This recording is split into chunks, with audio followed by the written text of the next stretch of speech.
바리케이트를 쳐야 합니다. 언론 양심의 역사를 이어갈 언론의 바리케이트를 칠 때다. YTN 해직 기자 노정면의 뉴스바.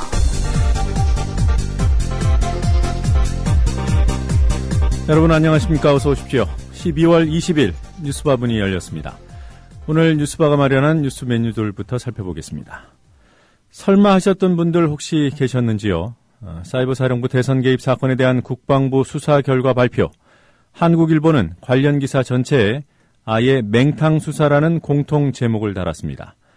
군무원 한 명에게 모든 걸 뒤집어 씌우고 과욕이 빚은 개인적 일탈이라고 꼬리를 자른 군 당국.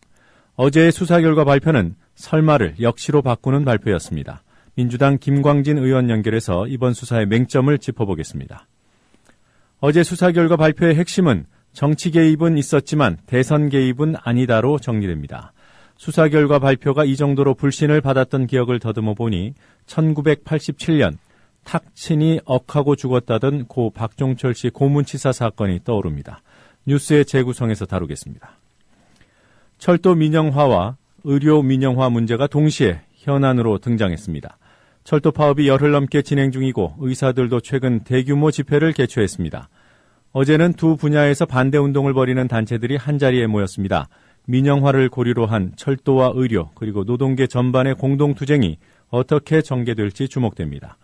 의료 민영화 저지 운동본부의 정형준 정책위원장님 인터뷰할 예정입니다. 대선이 치러진 지 벌써 1년이 지났습니다. 새누리당은 아직도 대선 결과를 못 받아들이겠냐며 벌써 1년이라는 표현을 쓰고 있지만 못 받아들일 만한 사안들이 정신없이 터져나오는 중에 벌써 1년이 지나버렸다고 느끼는 국민이 적지 않습니다. 시사에너그램 공갈이 박근혜 대통령의 취임사를 공갈통에 넣어서 대한민국의 지난 1년을 정의해 봤습니다. 잠시 후에 오겠습니다. 학교폭력 예방 앱 스마트 보디가드. 스마트폰 왕따 문자 등 사이버 학교폭력이 6배 이상 늘었습니다. 학교폭력은 언제나 욕설, 모욕, 협박과 같은 폭력 문자를 동반합니다. 그런 학교폭력 문자만을 감지하여 부모님께 알려드립니다. 미리 알면 예방할 수 있습니다. 구글 플레이에서 학교폭력 예방 전문 어플 스마트 보디가드를 설치하세요. 지금 설치하고 먼저 무료 이용해보세요.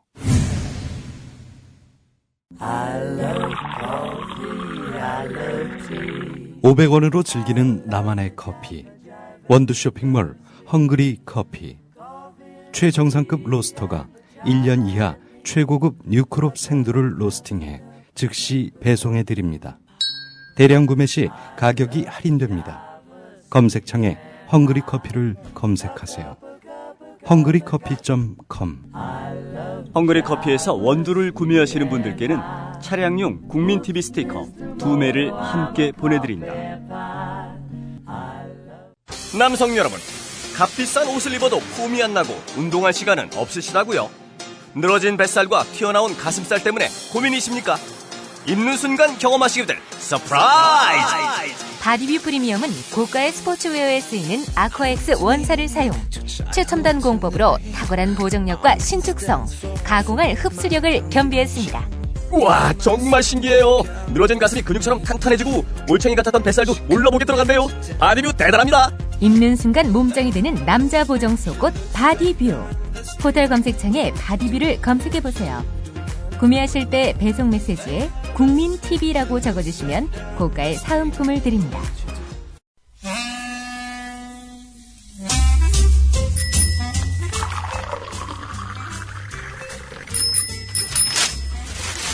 아침 신문 귀로 읽으세요. 김용민의 조간 브리핑.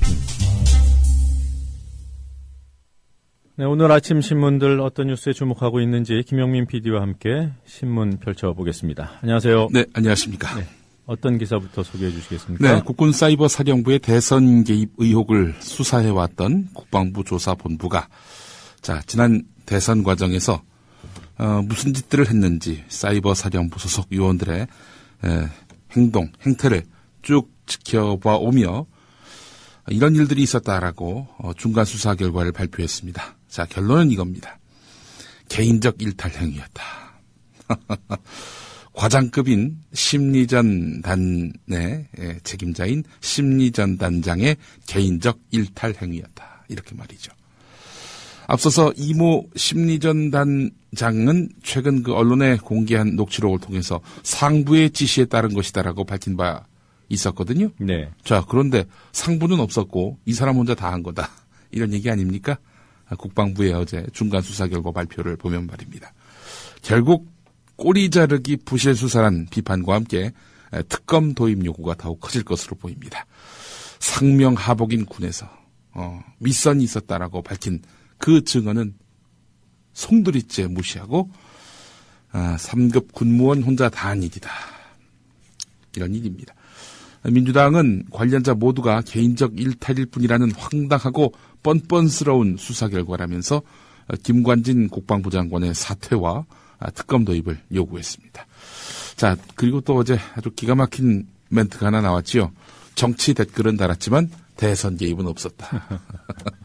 자, 이게 국민들을 아메바로 알지 않고서 어떻게 이런 말을 할 수 있는지. 술 마시고 운전은 했지만 음주운전은 아니다. 뭐 이런 말 아닙니까? 한마디로 얘기해서. 자, 이를 뒤집는 듯한 그런 한겨레 일면 기사가 주목됩니다.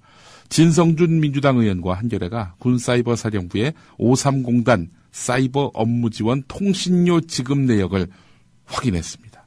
네. 자, 통신료 지급 내역. 심리전단 요원수가 2012년 1월부터 9월까지는 61명을 유지했는데요. 대선이 2개월 앞으로 다가온 10월부터 갑자기 132명으로 갑절 이상 급증했다는 겁니다. 국방부는 지난 국정감사에서 사이버 사령부 인원 증원과 관련해서 2010년 1월 사이버 사령부가 창설될 때부터 연도별로 점증적으로 증원을 했다 이렇게 답변을 했는데요. 대선을 앞두고 심리전단 요원을 2배 늘린 데 대해서는 언급하지 않았습니다.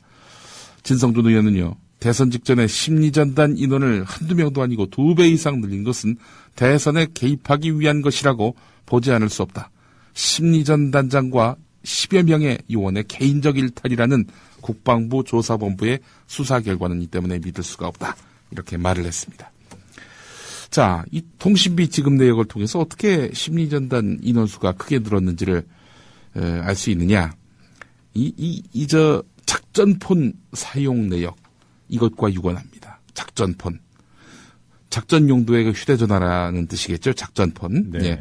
국방부 조사본부는 국군 사이버 사령부 심리전단 요원들이 사용한 100여 대에 이르는 작전폰 휴대전화를 압수해서 그 사용 내역을 조사했는데요. 어제 수사 결과 발표 어디에도 작전폰에 대한 언급이 없었습니다.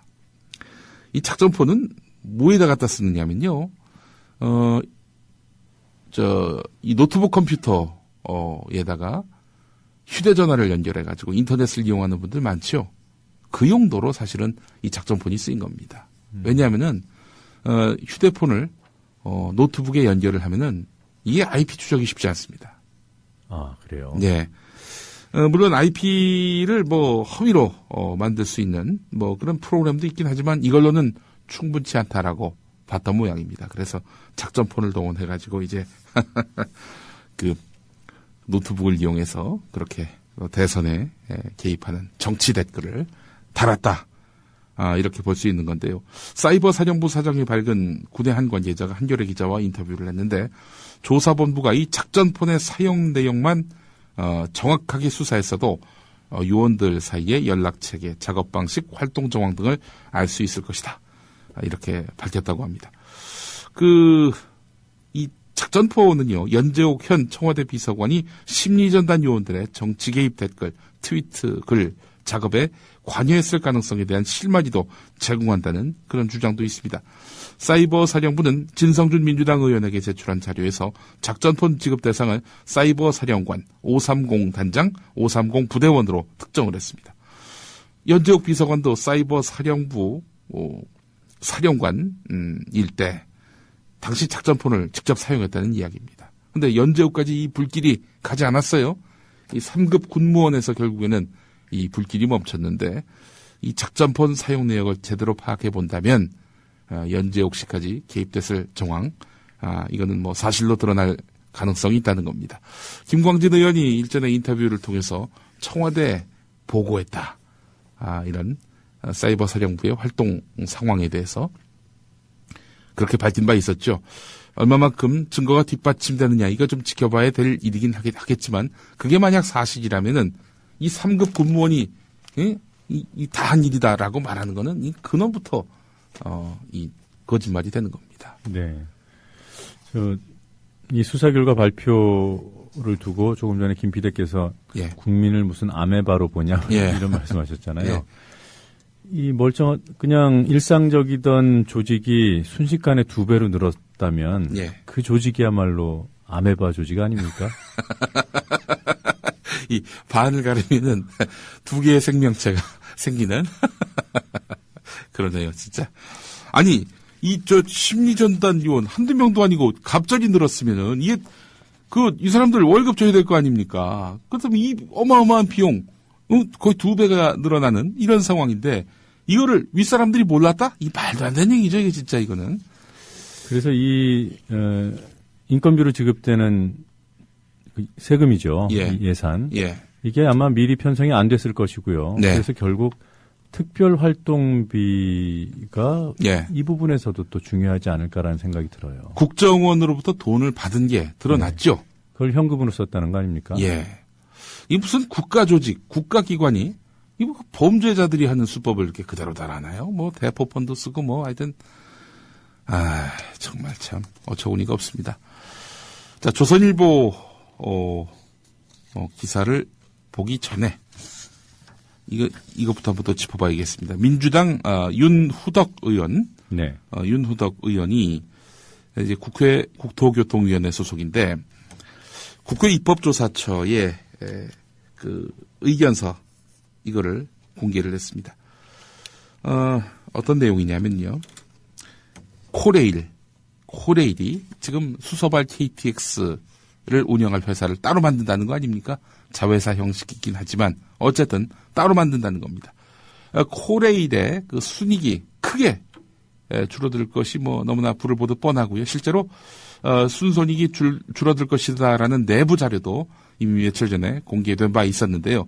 국회 입법조사처 역시도 수서발 KTX 노선에 대한 운영회사를 분리하는 것은 공공성을 훼손하는 것이다. 이런 결론을 내렸다는 겁니다.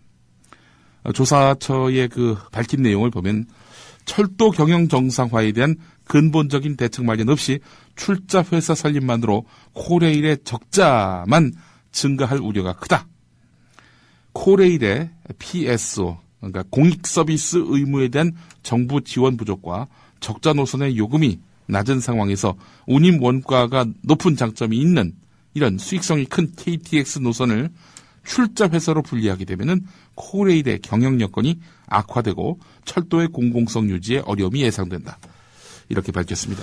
자, 입법조사처는 코레일과 출자 회사가 직접 경쟁을 통해서 코레일의 경영 효율성을 높일 수 있다는 정부 주장도 논리가 명확하지 않다. 이렇게 지적을 했다고 합니다. 네. 국회 입법조사처라는 곳이 제가 알고 있기로는 이렇습니다. 국회가 이제 법을 만드는 데 아니겠습니까? 네. 근데 뭐 국회의원들이 다 무슨 전문가들도 아니고 말이죠. 그래서 입법조사처에서 전문가들이 입법할 만한 내용인지 관련한 근거와 자료들을 모아가지고 국회의원들에게 제공하는 그런 기구로 알고 있습니다. 이런 기구에서 수서발 KTX를 분리하는 것은 공공성을 훼손하는 것이다. 이렇게 못 박았네요. 우리 정부만 그렇지 않다라고 하고 있는 양상입니다. 이건 뭐 사실 국회 입법조사처의 말을 빌리지 않더라도 상식에 준하는 거 아닙니까? 아메바가 아니면 다 압니다. 돈 되는 노선, 이 돈 되는 노선을 코레일이 운영하면 그 코레일이 다 먹는 거 아닙니까? 그런데 왜 그걸 자회사로 나눠가지고 별도의 법인에서 그렇게 수익이 나게끔 만드냐 이겁니다. 그럴 이유가 없는데 말이죠. 그게 철도 산업 경쟁력을 강화하고 철도 적자를 줄이기 위한 거다? 예, 이건 요금 인상은 불을 보듯 뻔하고 또 아울러 결국 국민의 안전까지도 침해받을 가능성이 높다는 철도 노조의 주장. 어느 쪽이 더 설득력이 있는지는 이미 우리 국민들이 철도노조 쪽에 좀 더 우호적인 여론을 갖고 있는 걸로 봐서는 알 수 있는 거 아니겠습니까? 우리 국민은 아메바가 아닙니다. 박근혜 대통령이 그 여당의 그 최고위원들과 저녁 자리를 함께 했는데 이때 무슨 얘기를 했는지 오늘 조선일보가 보도했습니다. 단독 보도인 것 같습니다. 딴 신문에서는 보기 힘든 내용인데, 국정원 댓글 정국이 빨리 정리돼서 야당도 좀 더 도와줬으면 좋겠다. 자신을 이렇게 말했다고 합니다.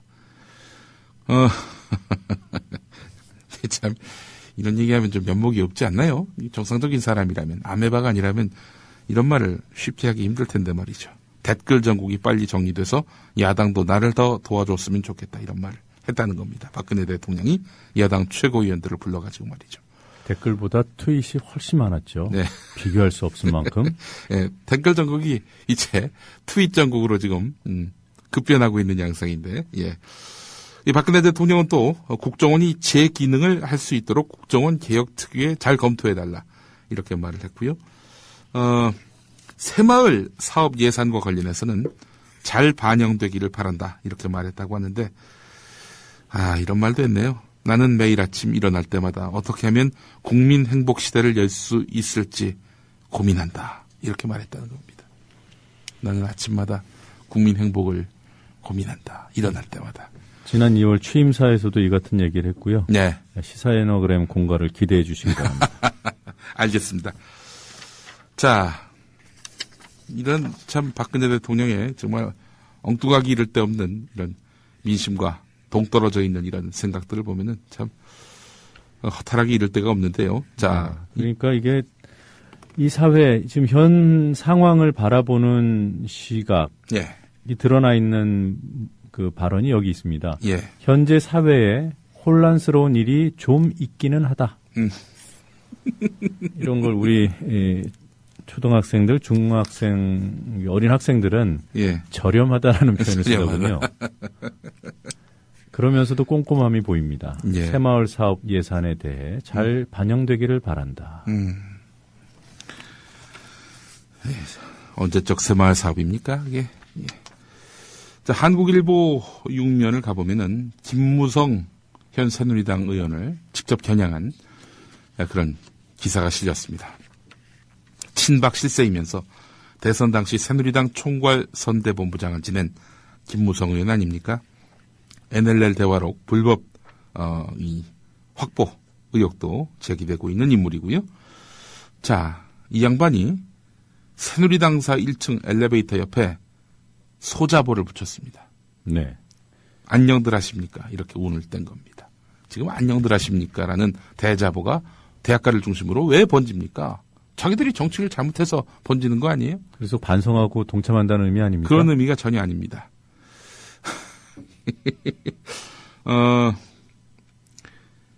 이런 내용입니다. 1년 전 오늘을 생각하면 아직도 그 헌신과 열정에 눈물이 날 뿐이다. 라고 말을 하더니,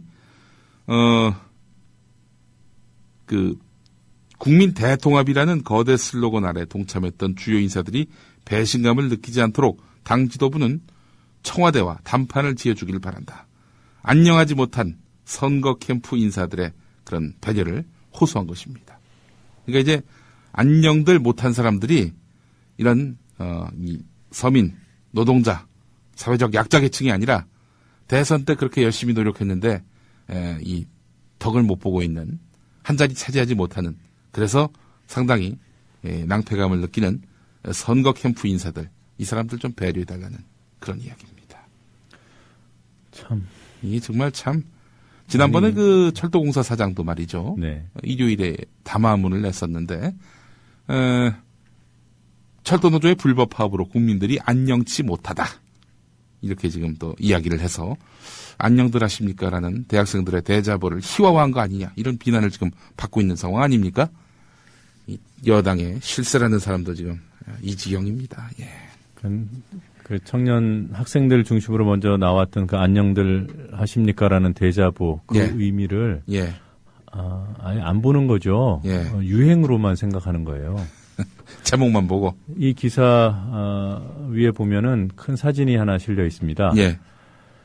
대선 승리 1년을 자축하는 예. 떡을 자르는, 떡 케이크를 자르는 장면인데요. 이게 예. 지금 이 여당 지도부 인사들 앞에 놓여 있는 이 널찍한 떡이 네.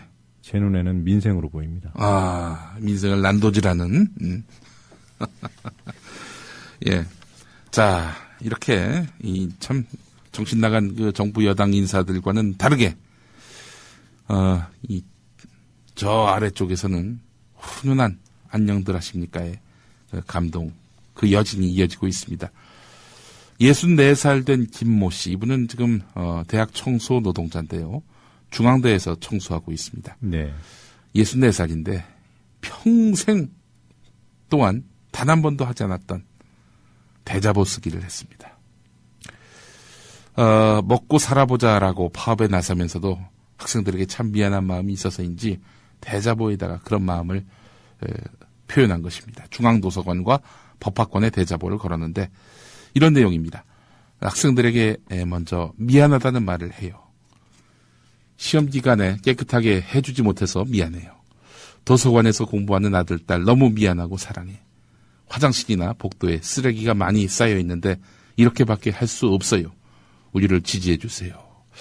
네, 오랜만에 쓰는 손글씨라서 비뚤비뚤 흔들렸지만 진심을 담았습니다. 이 학생들이 이 대자보를 보고 말이죠. 역시 대자보로 응답했습니다. 처음에는 이 청소노동자 김모 씨 대자보 여백에다가 글을 적었는데 반성과 연대의 뜻을 담은 대자보도 등장했다고 합니다. 가장 가까운 곳에 안녕하지 못한 사람들이 있다는 것을 몰랐습니다. 청소노동자분들께 안부 한번 건네지 못했습니다. 미안해하지 마시고 당당하게 이기셨으면 좋겠습니다. 저는 청소노동자들의 전단지 한 장 받는 것에도 인색했습니다. 주머니에 넣은 손을 이제 꺼내보려 합니다. 그러면서 건물마다 이제 청소 어머니들께서 보내온 마음에 학생들도 응원 한마디 해주세요라는 제목만 달린 빈 대자보가 붙었고 학생들은 글을 채워 넣었습니다. 진심으로 지지합니다. 항상 감사드립니다. 꼭 성공하세요. 형형색색의 이런 메모지가 붙었다고 합니다. 이런 대자보는 일베들이 찢진 않겠죠. 경향신문 이면을 보면은 대자보를 찢고 비하한 댓글을 쓴 일베 회원, 이른바 일간 베스트 저장소 회원 한 명이 형사 입건됐다고 합니다. 지난 14일에 그 일베에 빨갱이들이 학교 망신시키는 꼴이 보기 싫어 철도 파업 대자보를 찢었다 이런 내용의 댓글을 올리고 성적인 표현이 들어간 댓글로 피해자를 모욕한 혐의까지 받게 됐습니다. 자,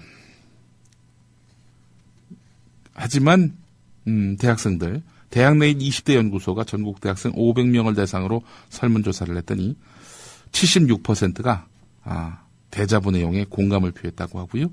대학생 10명 가운데 9명은 안녕들 하십니까? 이 흐름을 알고 있는 것으로 나타났다고 합니다. 네. 안녕치 못한 한국 사회 통계로도 확인됐다는 경향신문 이면 기사, 관련 기사도 있는데요. 취업 스트레스 대학생 4년 동안 23%포인트 급증해서 69%고요.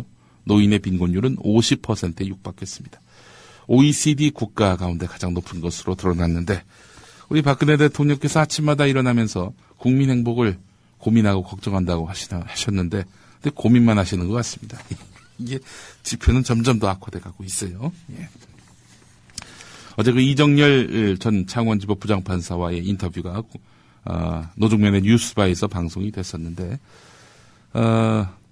뒤늦게 진보 언론도 아차 하고 있는 것 같습니다. 오늘 한겨레 신면을 보니까 통상임금 소급 제한 근거인 신의 성실의 원칙 기업에게 있어서 전가의 보도가 되는가라는 제목입니다. 이게 좀 내용이 어려워서 많은 분들이 외면할 가능성이 높은 그런 기사입니다. 제목부터가 이게 어려워요. 통상임금, 상여금도 통상임금에 포함된다.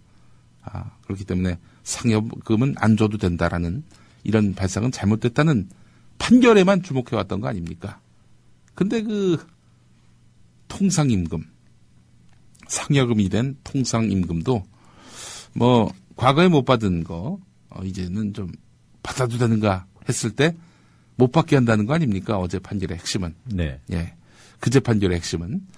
자, 그런 부분은 잘 보지 않고 상여금이 통상임금에 포함된다. 여기에만 주목하다 보니 핵심을 놓쳤어요. 우리가 경영난을 겪고 있다. 나 못 준다. 이러면 안 줘도 되는. 이게 바로 신의성실의 원칙이라는 거 아닙니까? 참 듣도 보도 못한 그런 신의성실의 원칙인데 이것 때문에 이 기업 경영하는 사람들이 경영난을 핑계로 해가지고 마땅히 줘야 할 그런 통상임금 이런 것들을 회피할 수도 있다. 그 길이 열렸다. 이게 바로 이정열 전 판사의 이야기였고요. 오늘 진보 언론들이 그 같은 내용에 힘을 실어주는 그런 관련 기사를 싣고 있습니다. 네, 그런 것이 신의라면 예. 그런 신이라는 가치가 예. 실성한 거죠. 예. 제가 자꾸 이런 그 어줍지 않은 농담 비슷한 것들을 시도하다가 예. 어느 한순간 철퇴를 맞을 것이라고 예감합니다. 막말 바이러스라고 그거 조심하셔야 됩니다. 예. 방송통신심의위원회가 결국 JTBC 뉴스9에 대해서 중징계를 내렸습니다. 막말이나 명예훼손이 아닌 정부 비판을 했다는 이유로 특히 종합편성 채널이 징계를 받은 것은 대단히 이례적인 일이죠. 정권의 손보기 논란이 이 때문에 일고 있습니다. 뭐냐면은 그 JTBC 뉴스9이 법무부의 통합진보당 해산 청구 사태를 보도할 때 부른 사람들이 이제 통합진보당 김재현 대변인, 김종철 서울대 교수 이분들을 이제 스튜디오로 초청해서 장시간 대담을 한 건데 그러면서 또 정부 조치와 관련한 그런 여론조사 결과도 달았고요.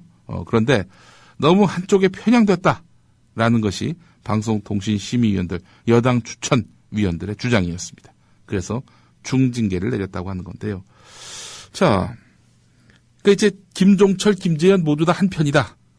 이렇게 이쪽은 보고 있는 것 같습니다. 근데 김종철 교수가 교수 아닙니까? 이게 무슨 특정 정당의 당적을 갖고 있는 것도 아니고 법학자로서 상당히 명망이 있는 분인데 이분에게 의견을 묻는 것조차도 통합진보당에게 유리하게 이렇게 작용하도록 했다는 것입니다. 아니 이렇게 복잡하게 볼 거 없고요. 예.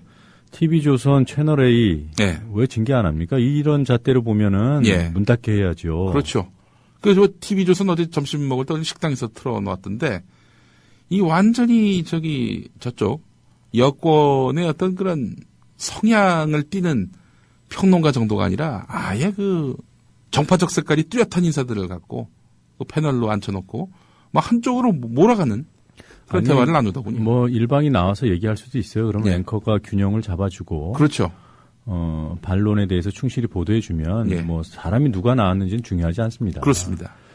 그런데 이런 제가 볼 때는 JTBC 9시 뉴스는 그런 균형을 유지하려는 노력이 상당히 보이고요. 예. 그리고 뉴스를 한순간만 볼 수는 없지 않습니까? 예. 그날 출연자들이 다 다르죠. 예. 이슈가 연결이 되면 오늘은 이 사람, 내일은 저 사람 나오는 거거든요. 예. 근데 다른 종편들은 예. 그냥 아예 방향을 정해놓고 뭐 진행자고 출연자고 그야말로 북치고 장구치면서 이른바 보도가 아닌 어떤 선전선동 여기에 가까운 방송들을 하고 있거든요. 예. 그거는 놔두고 손석희 체제 이 제목이 맞습니다. JTBC를 중징계한 것이 아니라 네. 손석희 체제를 중징계한 것이에요. 예. 뭐 다 알죠. 뭐 도대체 뭐가 실질적인 징계 이유인지 모르는 사람들이 없을 겁니다. 자, 다음 기사 보겠습니다. 오늘 국민일보 조용기 감싸기 기사부터 뭐가 실렸나 제가 샅샅이 뒤져봤는데 종교면에 이 기사가 있더군요. 기독교 대한 하나님의 성회, 이제 여의도 순복음교회가 속한 교단입니다. 이 교단과 영산제자 목회자 연합회라고 영목회, 여기 소속 목회자들이 성명서를 발표를 했는데, MBC가 기독교에 대한 편파적인 보도를 계속할 경우 방송 시청 거부 운동과 PD 수첩 후원 기업의 불매 운동을 진행할 것이다. 이렇게 강경한 입장을 내놨다는 겁니다. 자, 일단 이런 이 MBC PD 수첩의 조영기 목사의 재정비리 또 불륜 의혹과 관련한 보도, 이 보도를 기독교에 대한 편파적 보도로 규정하는 것 자체가 일단 코미디고요. 이 부분이 사실 전 주목됐습니다. PD 수첩 후원 기업에 대한 불매운동을 전개하겠다. 이게 뭐겠습니까? 광고죠. PD 수첩에 광고하는 그 업체들에 대해서 불매운동을 벌이겠다는 거 아닙니까? 무슨 PD 수첩이 무슨 시민단체도 아니고 후원 기업이 있을 수가 있겠습니까? 이게 광고 좀 말하는 거예요. 자, 그렇다면 이런 내용을 보도할 수 있습니다. 이제 보도할 수 있는데 그렇다면 당연히 비판을 해야 되지 않겠습니까? 왜냐하면은 이런 광고주에 대한 그런 탄압 아니겠어요? 일종의?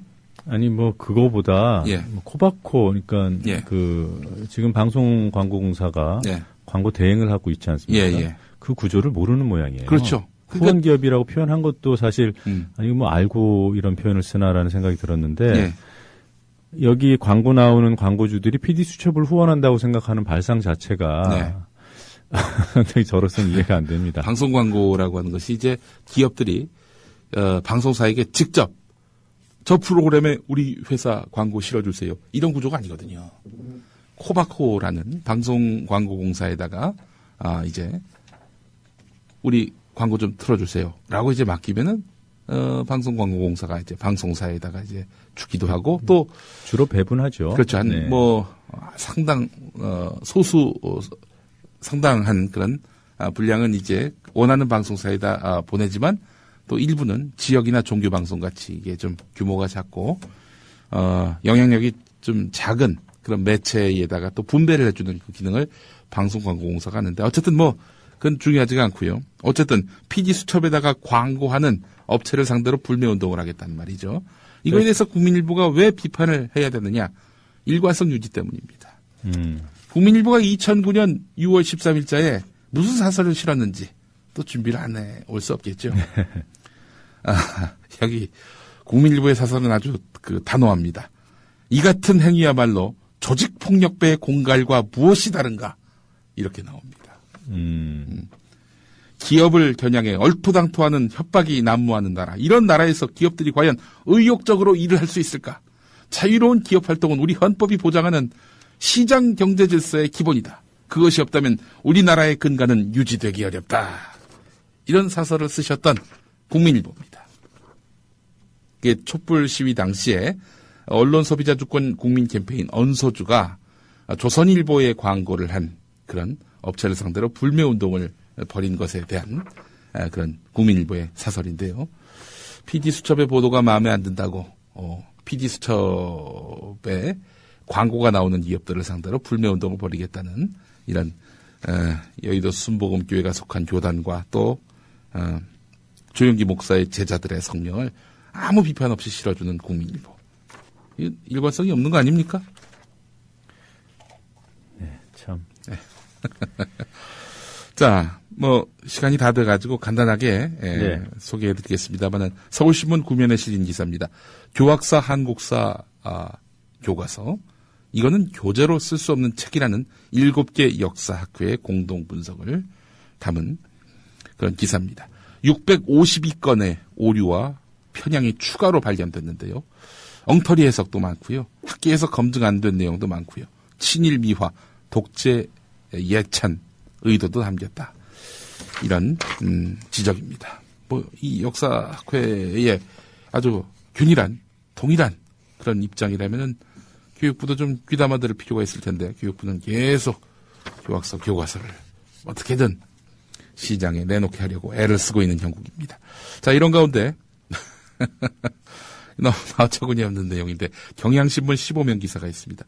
민족문제연구소에다가 교학사가 연락을 해가지고 교과서를 고치실 테니까 그 자료 출처를 알려달라 이러면서 요청 전화를 했다는 겁니다. 네, 이거 어제 저희 뉴스바 인터뷰를 통해서 민족문제연구소가 공개했던 내용이죠. 네, 그렇습니다.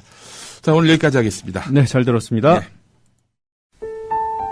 우리의 창조 홍대리입니다. 청취자와 국민TV 조합원의 성원에 힘입어 저희 사장님이 국민TV와 본격적인 업무 제휴를 하기로 하고 시원하게 쏘셨습니다. 우리라이프 상조는 어떤 위협에도 굴하지 않고 국민TV와 함께하는 신뢰받는 상조회사가 되겠습니다. 저희가 최고라고 하지 않겠습니다.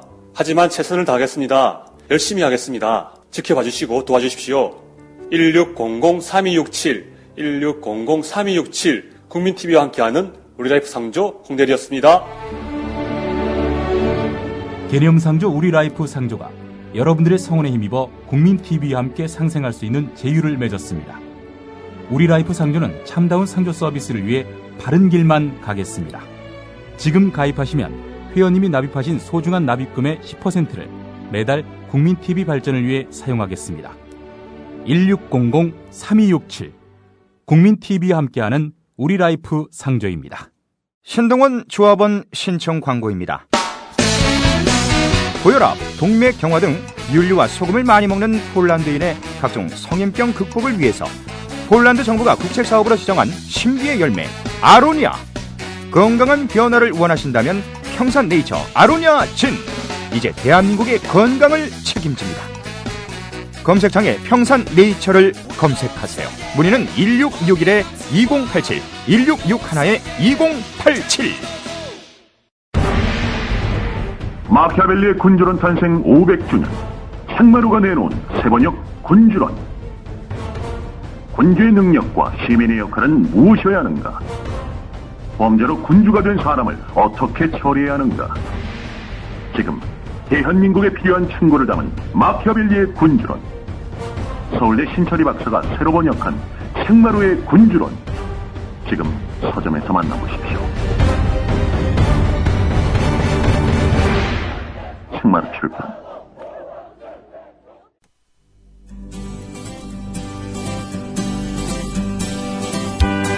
막간 퀴즈입니다.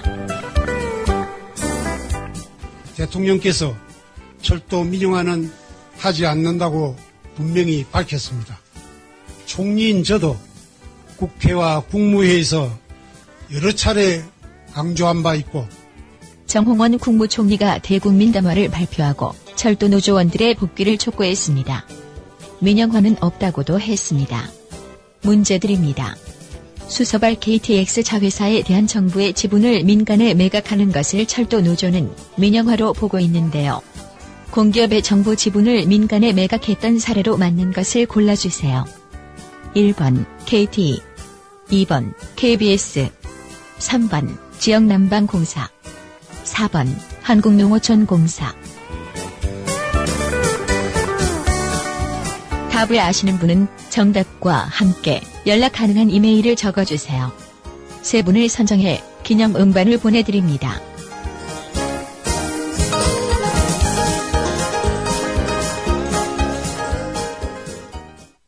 돌발 영상을 보실 때마다 그 뒤에 숨은 제작자가 궁금하지는 않으셨습니까? 돌발 영상 노종면 PD. 자, 국보 1호 숭례문의 붕괴 가능성이 시간이 갈수록 더 커지고 있습니다. 현장 상황을 좀 정리를 해주셔야겠어요. 네, 그렇습니다. 안녕하십니까. 뉴스타파 앵커 노종면입니다. 3년 5개월 만에 스튜디오 아닌 스튜디오에 앉아 카메라를 바라봅니다. 지금 여러분께서는 YTN 해직 기자 노종면이 진행하는 노종면의 뉴스바를 듣고 계십니다. 노종면의 뉴스바는 매일 아침 7시부터 9시까지 국민TV 라디오로 방송됩니다.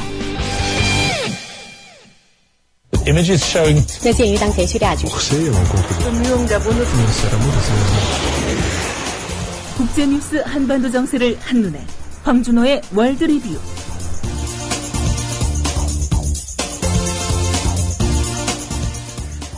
네, 한반도 정세에 관한 뉴스 그리고 지구촌 소식 알아보는 시간입니다. 국제뉴스 전문기자 황준호 기자 연결합니다. 안녕하세요. 안녕하십니까. 이게 어제 보니까 장성택 측근 망명설이 여기저기서 나오던데요. 예, 우리 정부의 입장은 정확히 뭡니까? 우리 정부의 입장은 부인했습니다. 네. 어제 종편들이 특보 비슷하게 하루 종일 이 소식을 다루던데요. 정부가 부인을 해도 계속 이렇게 보도를 하니까 아주 강한 어조로 정부가 다시 한번 망명설을 일축했습니다. 어제 오후에 청와대에서 외교안보 정책조정회의를 열고 그 결과를 김희도 통일부 대변인이 밝혔는데요. 망명설은 사실이 아님을 다시 한번 분명히 재확인한다. 이렇게 말했습니다. 네. 이게 지금 뭐가 진행되고 있어서 뭔가 방해 공작이 있을까봐 그러는 건지 정말로 없는 건지 아직 모르는 상황이죠. 뭐 확정을 할 수 없는 상황입니다. 네. 보도 내용은 되게 어떤 거였습니까? 일단 세계일보가 정부 소식통을 인용해서 장성택 측근 70여 명이 중국으로 도망가서 남측의 정보당국하고 접촉하면서 망명을 저울질하고 있다. 이런 기사를 썼습니다. 이어서 다른 매체들에서도 장성택의 측근이 9월 말에서 10월 초 사이에 핵개발과 관련된 극비정보, 또 김정은의 비자금 정보 이런 것들을 들고 중국으로 탈출해서 망명의사를 타진하고 있다. 이런 기사도 있었습니다. 그리고 우리 중국 내 우리 공관에서 망명한 인사들에 대한 합동신문, 합심이 진행되고 있다. 이런 주장도 있었습니다. 여기에 대해서 외교부 대변인이 사실이 아닌 것으로 안다. 이렇게 부인을 했는데 그래도 계속 보도가 나오니까 정부 부처의 견해를 종합한 것을 통일부 대변인이 냈습니다. 보수 언론의 막무가내 보도도 일단 문제였고요. 외교부 대변인이 처음부터 좀 확실하게 아니라고 했었어야 되지 않나 이런 생각도 들었습니다. 아까 말씀드린 대로 아직은 모르는 상황이죠. 아직은 모르는 상황인데 만약에 이런 기사가 나면 사실 실제로 있었다면 굉장히 위험해지는 그 사람들의 신변에 네. 그리고 또 외교 문제도 있을 것 같고요. 그런 상황입니다. 네, 그러니까 진위와 무관하게 이런 보도는 상당히 신중치 못한 보도라는 그렇습니다. 평가를 할 수밖에 없겠군요. 네.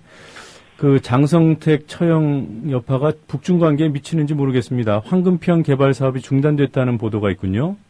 일본 아사히 신문이 어제 압록강 하구에 있는 황금평 경제지대를 관리하는 북한 책임자들이 장성택의 숙청 후에 본국으로 송환돼서 공사가 중단된 상태다라는 기사를 썼습니다.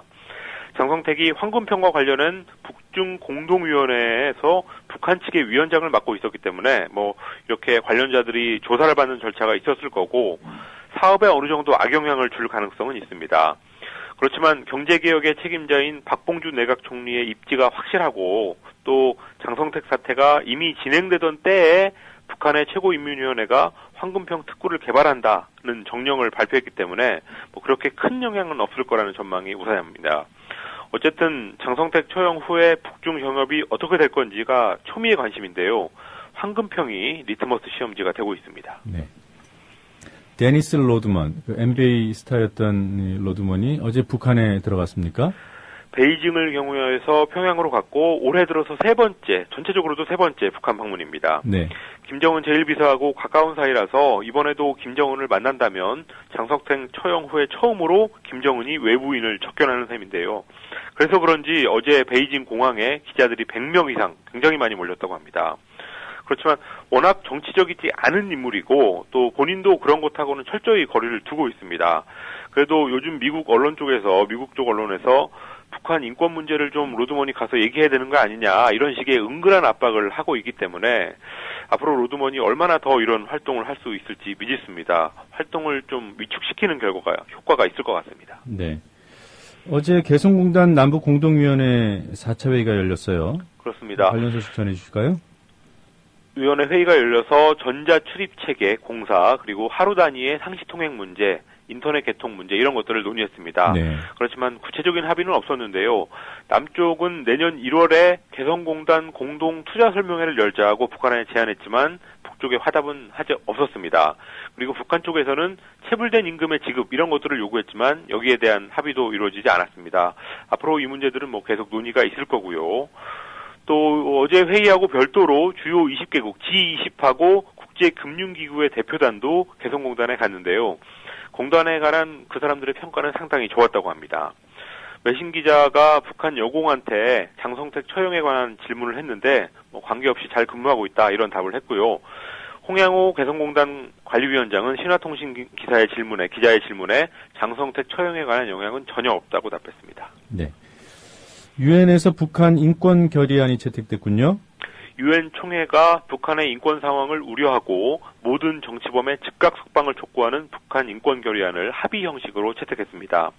2005년부터 매년 유엔 총회에서 채택된 거라서 새로운 내용은 없었는데 최근에 장성택 처형이 있었기 때문에 올해 결의안은 어쨌든 관심을 모았습니다. 북한 쪽의 대표는 늘 그랬듯이 적대 세력에 의한 날조다라고 반박했습니다. 북한의 인권 실태가 문제인 것만은 틀림없는 사실이니까 이 유엔이 뭔가를 해야 되긴 하는데 그렇지만 이런 결의안을 내는 게 실효적인 인권 개선에 얼마나 도움이 될지 여기에 대해서는 여전히 회의적인 시각이 있습니다. 그리고 인권 상황에 대한 최신 통계도 반영이 안 됐다는 지적도 계속 나왔는데요. 국제 무대에서 이름을 크게 불러가지고 창피를 주는 소위 네이밍 앤 쉐이밍 여기에 해당되는 행동이 아닌가 싶습니다. 네. 자, 이 주중 미국 대사에 강경파가 임명이 됐어요. 미국 상원의회의 거물인 맥스 보커스 재무위원장을 오바마 대통령이 주중 미국 대사로 내정했습니다. 이 보커스는 우리한테도 소고기 시장 개방 압력을 했던 주역으로 아주 잘 알려진 인물인데요. 평소에 무역과 환율 문제에서 중국에 강경한 목소리를 내왔기 때문에 앞으로 특히 경제 분야에서 중국에 대한 압박을 강화하려는 인사가 아니냐 이런 분석이 나왔습니다. 또 미국 내부적으로도 오바마가 정치적인 부담이 되는 사람을 중국으로 보내버렸다 이런 해석도 있습니다. 보커스 의원은 건강보험 개혁안, 오바마 케어 법안을 통과시키는 데 있어서 아주 핵심적인 역할을 했었습니다. 그렇지만 최근에 오바마 케어를 이행하는 데 있어서 보여줬던 미국 정부의 미숙함, 여기에 대해서도 강도 높게 비판하면서 백악관을 난처하게 했던 인물이었습니다. 네. 비리 의혹으로 자진 사퇴한 도쿄 도지사 소식도 전해주실까요? 2020년 도쿄 올림픽 유치를 주도해서 높은 인기를 누렸던 이노세 나오키 도쿄 도지사가 어제 정치자금 스캔들로 결국 사퇴했습니다. 의료법인으로부터 약 5억 원 정도의 정치자금을 받은 것으로 드러났는데요. 그동안 그거는 빌린 돈이었을 뿐이었다 이렇게 주장해 왔는데 아베 총리까지 나서서 사퇴 필요성을 제기하면서 그런 압박을 못 이기고 결국 물러났습니다. 도쿄도지사 하면 우리한테는 일본 극우의 대표 이시하라 신타로가 떠오르는데요. 이 이노세 지사는 이시하라 신타로의 후계자로 작년 12월 18일에 취임했으니까 정확히 1년 하루 만에 낙마했습니다. 일본 선거 투표 역사상 개인적으로 최다 득표를 한 것도 자랑거리였는데 이렇게 불명예 퇴진을 하면서 결국 본업인 논픽션 작가로 돌아가게 됐습니다. 네. 푸틴 러시아 대통령이 대규모 사면을 하는군요. 내년 2월에 열리는 소치올림픽에 대한 국제사회의 보이콧을 막으려고 내린 결정인데요. 푸틴 반대 운동의 상징이 됐던 푸시 라이엇이라는 여성 록밴드 그리고 러시아의 북극해 유전 개발에 반대하는 시위를 벌였던 그린피스 활동가 30여 명 이런 사람들이 사면에 포함될 전망입니다. 푸시 라이엇은 작년 러시아 대선 직전에 러시아 정교회 성당에 가서 성모여 푸틴을 쫓아내서서 이런 노래를 부르다가 그 쫓겨나는 동영상으로 세계적인 파문을 일으켰던 밴드입니다. 영국 가디언은 소치 올림픽에 대해서 3선 대통령으로 크렘린궁으로 돌아온 푸틴이 승리의 나팔을 부는 순간이 될 거다 이렇게 전했는데요. 자기를 모욕했던 사람들까지 사면하는 것을 보면 푸틴이 이번 올림픽에 얼마나 공을 들이고 있는지 이런 것들을 잘 볼 수 있는 것 같습니다. 국제사회에서 보이콧 움직임이 있긴 있어요? 있었습니다. 러시아의 반정부 인사 탄압, 또 그리고 올해 가장 뜨거운 논란이 됐던 반동성애법 통과 이런 것들로 국제 여론이 상당히 안 좋습니다. 그래서 미국, 프랑스, 독일 대통령들은 올림픽에 안 가겠다고 선언까지 했는데 특히 미국은 레즈비언으로 커밍아웃했던 전 테니스 선수 빌리 진 킹 이런 동성애자들을 선수단의 대표로 개막식에서 내세우기로 했습니다. 러시아의 인권 문제에 대한 서방의 압박은 굉장히 뿌리가 깊고 오래됐고 약간 좀 감정적인 부분도 없지 않은데요. 그렇지만 이런 시대착오적인 동성애 탄압 이런 것들을 보면은 푸틴의 정책에 분명 문제가 있는 것 같습니다. 네, 한 가지만 더 여쭤보죠.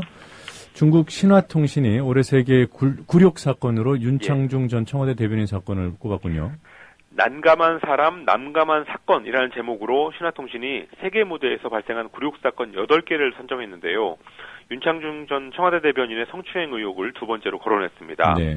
대통령의 첫 미국 방문에서 대변인이 톱뉴스로 오르다 이런 제목으로 기사를 썼는데요. 사건이 발생한 시간은 박근혜 대통령이 백악관에서 오바마 미국 대통령하고 정상회담을 하던 가장 중요한 순간이었다라고 소개했습니다. 그 순간에 딱 그런 걸 하진 않았었는데 어쨌든 그런 배경이었다는 걸 설명하는 것 같습니다. 또 그 외에 굴욕 사건으로는 자기의 부하한테 납치됐던 리비아 총리, 그리고 넬슨 만델라 남아공전 대통령의 연결식에서 있었던 가짜 수화 통역, 또 베를루스코니 전 이탈리아 총리의 의원직 박탈 이런 일들이 꼽혔습니다. 네, 여기까지 듣도록 하겠습니다. 고맙습니다. 감사합니다.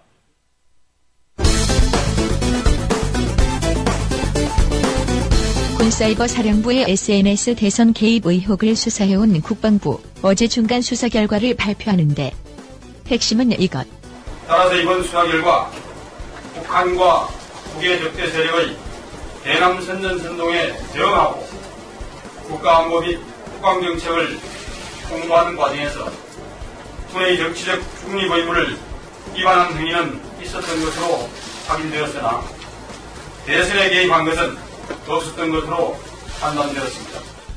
다시 요약하자면 군의 정치적 중립 의무를 위반한 행위는 있었던 것으로 확인되었으나 대선에 개입한 것은 없었던 것으로 판단되었습니다.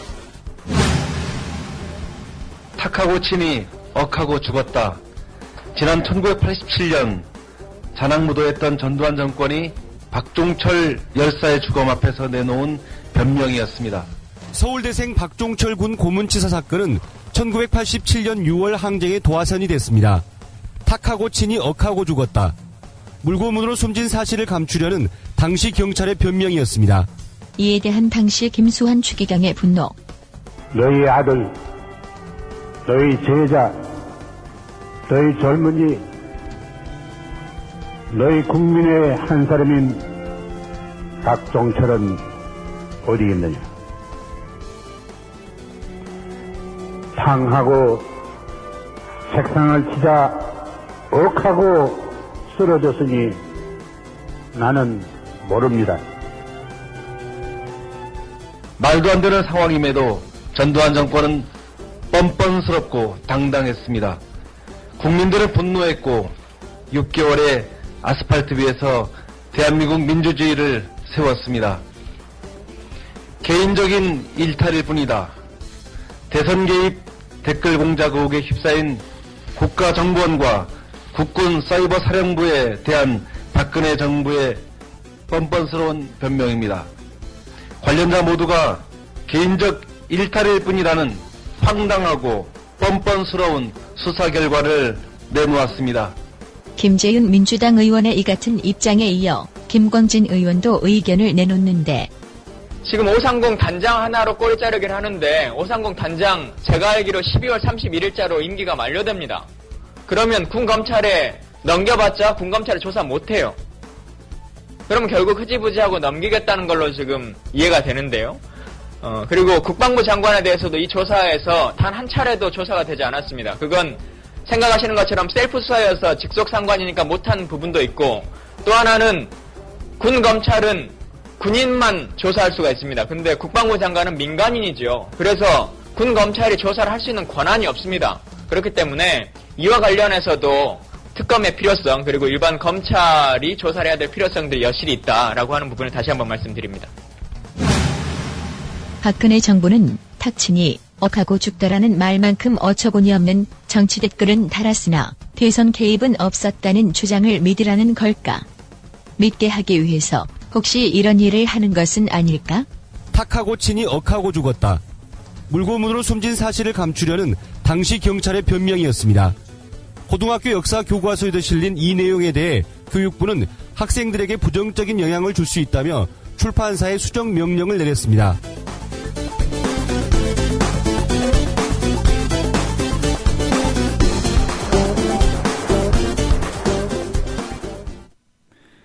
노정면의 뉴스바와 함께하고 계신 현재 시각이 7시 51분입니다. 이 시각 간추린 뉴스입니다.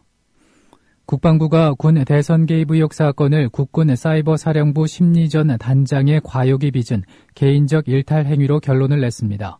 국방부 조사본부는 어제 사이버사의 정책을 작성은 국정원 청와대 등과 연관성이 없으며 사이버사 요원들이 대선에 개입한 사실을 발견하지 못했다며 수사 결과를 발표했습니다.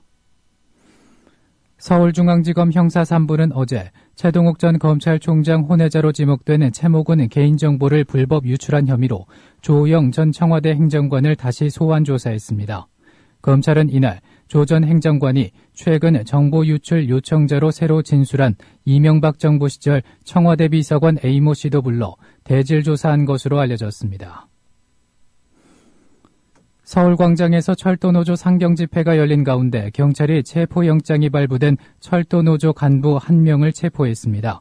경북 영주경찰서는 어제 철도노조 영주지역본부의 윤모 차량지부장을 조합원을 선동해 불법 파업으로 코레일에 손실을 입힌 혐의 등으로 체포했습니다.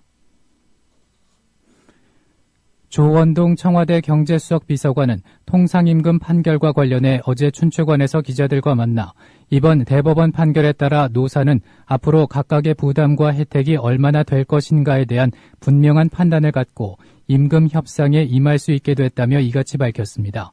한편 조 수석은 박근혜 대통령의 지난 5월 미국 방문 당시 미 제너럴모터스 회장이 엔저 현상과 함께 통상임금 문제 해결을 전제로 향후 5년간 80억 달러 규모의 대안 투자 계획을 예정대로 추진하겠다는 입장을 밝혔던 데 대한 질문엔 GM 측이 과거 3년치 통상임금 차액 환급에 대비해 그동안 충당금을 많이 쌓아두었던 것으로 안다며 차액이 환급되면 충당금은 줄어들지만 기업 이익률은 더 높아질 수 있다.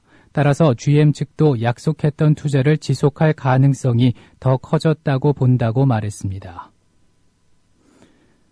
어제 오후 4시 10분쯤 부산 북항대교 접속도로 공사 현장에서 20m 높이에 있던 철골 구조물이 60m가량 무너졌습니다.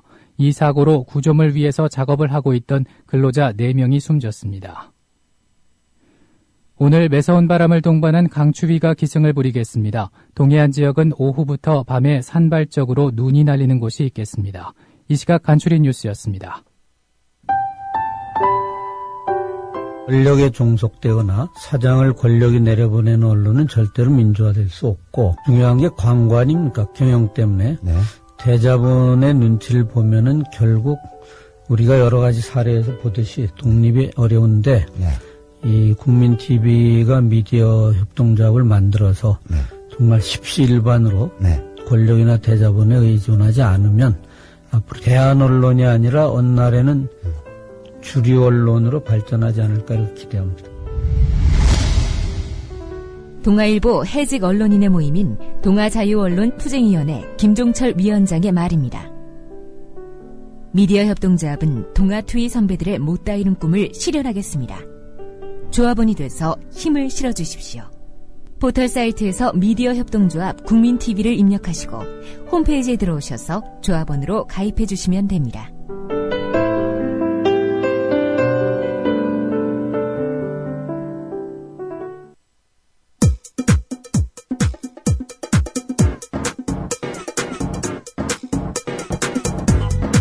노정면의 뉴스바, 이제는 이슈 탐험입니다. 국방부가 사이버사령부 대선 개입 의혹 사건 수사 결과를 발표했습니다. 야당이 의혹을 제기하고 김관진 국방장관이 곧바로 특별조사를 지시한 지 2달여 만입니다. 의혹의 중심에 있는 장관이 지시하고 보고받는 수사는 애초부터 한계를 지니고 있었고 결과는 참담했습니다. 별 하나 준장의 지휘를 받던 3급 군무원 한 명에게 이 엄중한 사건의 책임을 모두 떠넘긴 국방부를 향해 비겁하다는 비난까지 나오고 있습니다. 민주당 김광진 의원 전화 연결돼 있습니다. 김 의원님 안녕하십니까? 안녕하세요. 김광진입니다. 네, 어제 수사 결과 누구보다도 눈여겨서 보셨을 텐데요. 예. 어떤 점이 가장 큰 문제던가요? 물론 말씀하셨던 것처럼 셀프 수사라고 하는 것을 했기 때문에 네. 시작하면서부터 이런 정도의 만족스럽지 않은 결과가 나올 거라고 생각을 했습니다. 근데 네. 꼬리 자르기를 한다고 하더라도 정말 이런 수준까지로 국민이 상식적으로 납득하기 어려운 수준까지를 제시해서 참 국방부가 말씀 주신 것처럼 비겁하다 이런 생각을 좀 갖게 됩니다. 네, 하나하나 따져보도록 하고요. 우선 예. 국방부 조사본부가 확인했다는 불법 행위의 내역들부터 정리를 부탁드리겠습니다. 예.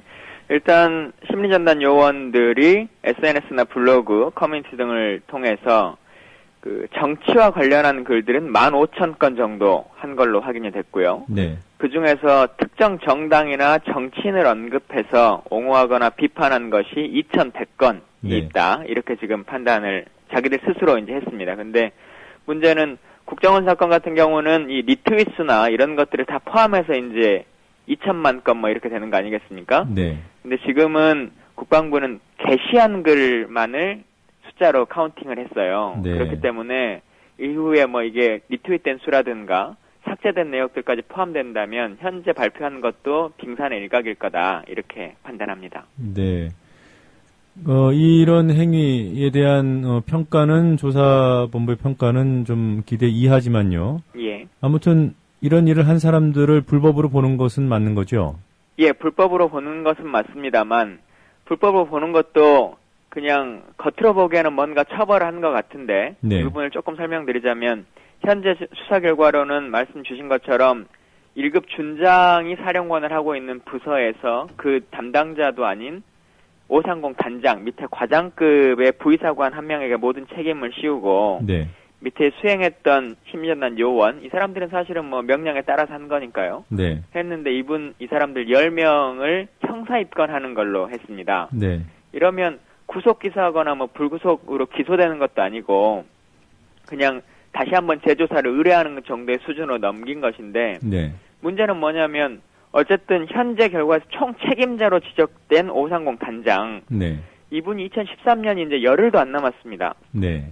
근데 올해 12월 31일이 되면 퇴임하시는 분이거든요. 네. 그러고 나면 군 검찰은 법리상 군인과 군무원만 조사를 할 수 있고 민간인은 군인을 조사할 수 있는 권한이 없습니다. 네. 근데 열흘 후에 민간인 신분이 돼버리면 이제 군 검찰로 수사를 넘겼는데 군 검찰이 조사를 할 수 있는 법적인 권한이 없죠. 민간으로 넘어가지만 이관된다고 하지만 민간에서는 부대로 같이 조사를 해야 되는 참고인이라든지 뭐 수사 요원이라든지 이런 사람들을 불러서 조사할 수 있는 권한이 또 없어요. 네. 그러면 양쪽 다 수사를 할 수 없는 상황을 만드는 것이고 저는 이게 결국은 예를 들어 기소가 돼가지고 구속이 되거나 하면 퇴임이 열흘도 안 남은 사람이 연금의 문제가 생기기 때문에 네. 이 부분에 대한 이면 합의를 한 것이 아니냐. 퇴임 이후에 연금은 건드리지 않아 줄 테니까 그냥 책임 뒤집어 쓰고 나가라. 어차피 열흘 후에 퇴임하니까. 네. 이런 느낌을 지울 수가 없습니다. 아, 그러면 이건 뭐 제 추정입니다만 예. 혹시 지난주에 나왔던 구속설 예. 그 이 단장을 구속할지 모른다는 보도가 뭐 거의 모든 언론에서 나왔었는데요. 그렇죠. 예. 그때 이 이모 단장을 압박하는 효과가 있었겠죠. 예, 압박 효과도 있었을 거고 아마 이모 단장이 국방부를 압박하는 다른 카드가 있었을 수도 있고 뭐 저는 네. 그렇게 생각합니다. 네. 자, 뭐 정치 중립 의무는 위반했다. 이건 예. 조사본부가 이렇게 지적을 하면서도 대선 개입은 아니라고 예. 적극적으로 또 발표를 했어요. 예. 어떻게 이해해야 합니까? 이해가 안 되시죠? 이해가 안 되는 게 상식적인 겁니다. 결국 술 먹고 운전을 했으나 음주운전은 아니다라고 하는 유명한 말을 반복하게 되는 건데요. 결국은 선거 기간에 뭐 그냥 일반 정치관여 글이라고 하면 뭐 NLL이나 천안함 이야기를 한 것 정도를 정치관여 글이라고 아마 분류를 하는 것 같습니다. 네. 근데 그거는 1만 5천 건은 논외로 친다고 하더라도 네. 특정 정당이나 정치인을 선거 기간에 이렇게 비난하고 옹호하고 한 글을 2,100건을 썼다고 스스로 밝히고 있는데 네. 과연 이런 것이 정치 개입이고 선거 개입이 아니라면 도대체 어떤 것이 선거 개입이라는 것인지를 납득할 수가 없고요. 네. 예, 국방부 스스로가 아마 스스로 이 발표를 하면서도 참 부끄러울 거라고 생각을 합니다. 네. 오늘 일부 언론에 보도가 됐습니다만 그 심리전단 요원 숫자가 대선 직전에 급증했다 이렇게 돼 있지 않습니까? 예. 네. 그 부분은 확인된 사실인가요? 예, 인원수 변동에 대해서는 확인이 된 사항이고요. 네. 대선 직전이라고 해서 대선을 뭐 한두 달 남겼다고 보긴 좀 어렵고, 네. 6월경쯤에 인원 변동은 좀 있었던 것 같습니다. 보도에 따르면 10월로 나오던데요. 예.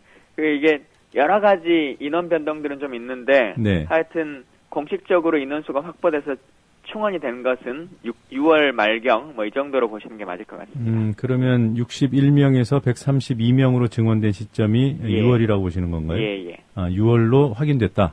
예. 네.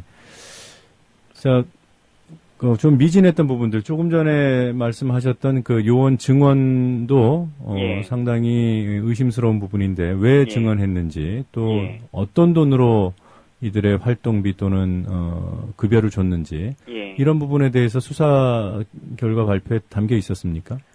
그 부분은 담겨 있지 않고 네. 일반적인 급여는 국방 예산을 통해서 확보돼서 이제 나가기 때문에요. 네. 그 자체를 뭐 문제 삼을 수는 없습니다만, 다만 이 수사 결과에 있어서 국민들이 가장 의혹을 갖는 것이 그러면 윗선이 어디냐라고 하는 거 아니겠습니까? 네. 그러면 그 윗선이라는 것은 국방부 내의 윗선일 수도 있고, 네. 또 하나는 외부 기관들, 그게 뭐 청와대든 국정원이든 이것과 연계성이 어떻게 되어 있냐, 이게 이제 궁금하신 건데, 네.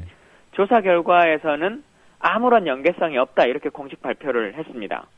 그런데 제가 다시 확인을 해봤어요, 조사본부에. 네. 그러면 국정원과 연계성을 밝히기 위해서 국정원이 특수활동비를 1년에 한 50억씩 지금 주고 있지 않습니까? 네.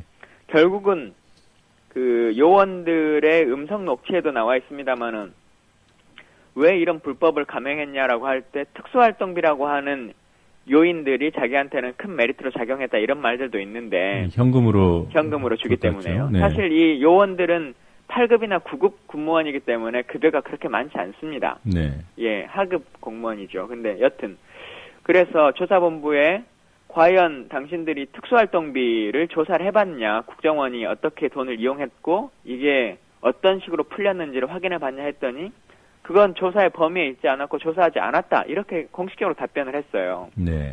그러면 아무런 그 국정원과 연계성을 밝히려고 하는 의지를 보여주지 못하고 있는 것이고, 그저 확인한 것은 공문서로 주고받은 것이 있느냐 없느냐 이런 것들을 확인하는 것 정도의 수준인데, 사실 이 불법적인 작전을 뭐 이런 일을 수행함에 있어서 문서로 주고받을 거라는 것은 상식적으로 납득하기 어렵지 않습니까? 네. 예, 다른 방식들을 통해서, 그리고 특히나 이미 돈이라고 하는 것이 50억에 가까운 돈이 와 있는 상황인데 그 돈이 집행된 내역을 보면 뻔히 연계성을 볼 수 있는 것인데도 불구하고 그 조사를 하지 않았다는 것이 하나 있고, 네. 또 하나는 군 내부로 치자면 국방부 장관이 어쨌든 직할 부대장입니다. 네.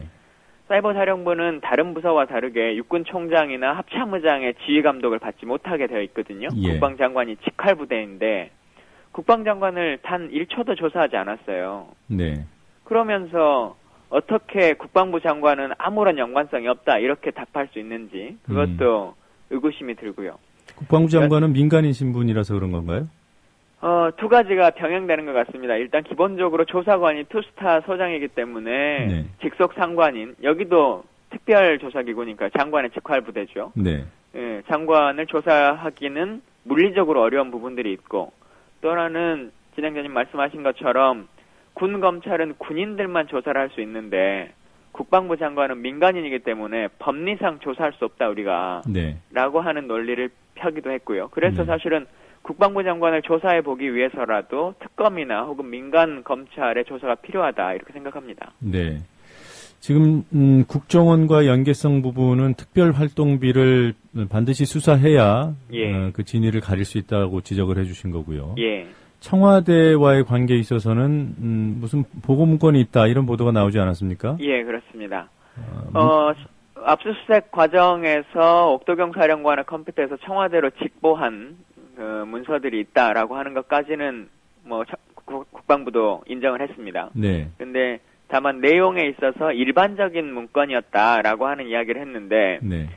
저는 이제 다시 국방부에 재차 지금 요구를 하는데 답을 하지 않고 있는 것이, 그러면 과연 이 원스타인, 대한민국의 장성이 450명이나 되거든요. 네. 근데 원스타가 직접 청와대로 직보하는 장성이 있을 수 있느냐, 그런 부서가 있을 수 있느냐, 네. 그런 예를 들어봐라라고 하니까 그건 답을 못하고 있어요. 예. 그리고 우리한테 공개하는 문서야 뻔하게 흔하게 할 수 있는 것을 공개할 거 아니냐. 네. 근데 그런 공개하는 문서들이 뚫려 있는 루트가 있다면 그것을 받은 수신자가 있을 거고, 그러면 그 사람과 연계돼서 어떤 다른 일들이, 문서들이 혹은 다른 전원들이 오고 간 것을 확인했느냐라고 하니까 그건 확인을 또 안 했다고 하는 거예요. 그러니까 결국은 아주 상식적인 선에서도 조사를 하려면 이러이러한 것들을 확인해 봐야 되겠다라고 하는 기준을 세울 수가 있는 건데, 조사 전문가가 아니더라도 네. 그런 부분조차도 전혀 하지 않고 수사를 하면 뭔가가 나올 것 같은 부분은 전혀 건드리지 않는 수사 결과 발표다, 이건. 네. 예. 자, 이 그래서 인정할 수가 없습니다. 네, 이 문건과 관련해서 좀 여러 가지 말씀을 해주셔서요. 예. 다시 한번 정리를 해보겠습니다. 예. 그러니까 그 사이버 사령부 사령관이 예. 그것이 뭐 옥도경 사령관인지 아니면 전 연재욱 사령관인지는 모르지만 현재는 옥도경의 컴퓨터입니다. 예. 컴퓨터는 그렇지만 과거의 문건이 남아있을 수도 있잖아요. 예, 뭐 그럴 수는 있죠. 예. 네, 옥도경 사령관은 대선 2달 전에 10월부터 부임해서 역할을 했죠. 예. 네, 그 전에는 연재욱 사령관 때였고요. 예. 네, 여하튼 청와대로 사령관이 직접 보고한 문건이 있다는 것까지는 국방부가 인정했다는 거죠. 예, 그렇습니다. 그것이 청와대에 누구에게 갔는지 수신자가 밝혀진 것은 아니고요. 그거는 지금 저쪽에서 공개를 하고 있지 않습니다. 네. 그리고 이렇게 원스타 사령관이 부대장이 청와대에 직보하는 사례가 김 의원께서는 없다고 보시는 거죠. 예, 그 일단 국방부에서는 확인 안 해주고 있다. 예, 네. 국방부를 거쳐서 간다면 모르겠으나 직보할 수 있는 상황은 아니라고 판단합니다. 네, 그리고 이 부분에 대해서 국방부가 부인도 안 하고 있는 상황이고요. 예. 네. 그리고 한 가지 이제 핵심적인 것이 문건에 어떤 내용이 담겨 있었는가 여부인데, 예. 그 부분에 대해서 국방부는 통상적인, 그러니까 해도 예. 되는 심리전 활동 내역에 대한 예. 보고다 이렇게 얘기하는 거죠. 예, 그렇습니다. 혹시 김 의원께서는 이 문건의 내용에 관한 제보를 들으셨습니까? 사실은 문건 자체에 대한 내용을 제가 확인하고 있거나 문서를 가지고 있지는 않고요. 네. 다만 수사하는 과정에 있어서 그 부분이 문제가 될 것 같다라고 네. 하는 것들을 조사하는 과정에서 논의했다는 제보를 확보하고 있는 수준입니다. 네. 그 내용이 무엇인지는 제보자도 얘기를 안 하는 상황이군요. 현재는 정확하게는 얘기하지 않았습니다. 네. 제보자가 누구인지는 뭐 밝힐 수 없으시겠습니다만 예. 현역 군인인가요? 뭐 제보자를 제가 밝히기는 좀 그렇습니다. 그리고 조사하는 과정에 있기 때문에요. 근데 네. 다만 그동안 제가 여러 녹취록들이나 증거들을 통해서 밝혀드렸던 것들이 네. 다 크로스 체킹을 통해서 확인된 부분을 말씀드렸기 때문에요. 일단은 그 정도까지로 이해를 해주시면 좋겠습니다. 네.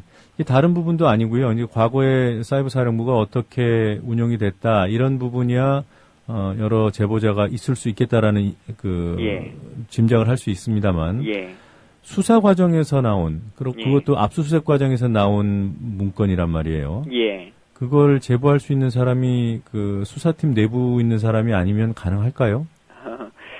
예, 하여튼 제가 너무 범위가 좁혀지기 때문에 제가 네. 그걸 답을 드릴 수 있는 상황은 아니고 네. 하여튼 제가 어쨌든 국방부도 인정하고 있는 거 아니겠습니까? 결과적으로는 네. 문건이 있었다고 하는 것은. 그래서 그 부분까지로 이해를 해주시면 좋겠습니다. 네, 알겠습니다. 국회에서 내용이 어쨌든 간에 국방부가 존재를 인정했다면 예. 자료 공개를 요구할 권한이 국회에 있지 않나요? 예, 이제 수사 결과에 대해서 사실은 저희가 받은 것은 3페이지짜리의 발표문 밖에 없기 때문에 네. 전체적인 수사 결과를 이제 다 의뢰를 해놨고요. 네. 그리고 2100건이라고 하는 특정 정당을 비난했던 그 내용들에 대해서도 따로 또 요구를 해놨기 때문에 네. 그런 여러 가지 것들을 좀 분석해보고 또 이 전화를 서로 간에 분석했던 것들이 있습니다. 네. 핸드폰 내역들을. 그래서 그 부분들이 정확하게 됐는가.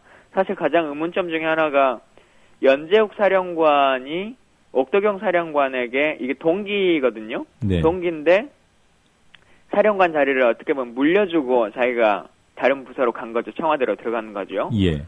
그러면 이 둘의 관계성에 있어서 업무 내용을 뻔히 알고 둘이 원래 관계도 좋고 이 사람들이 어떤 이야기들을 주고받았느냐, 이걸 조사를 했느냐, 이게 관건일 수 있거든요. 네. 근데 그 부분이 과연 조사가 이루어졌는지 이것도 좀 확인을 해봐야 될 것 같습니다.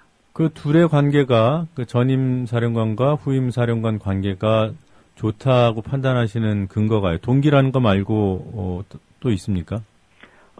국방부 안에서 여러 가지 이제 이야기들이 인사와 관련해서 돌 거 아니겠습니까? 네.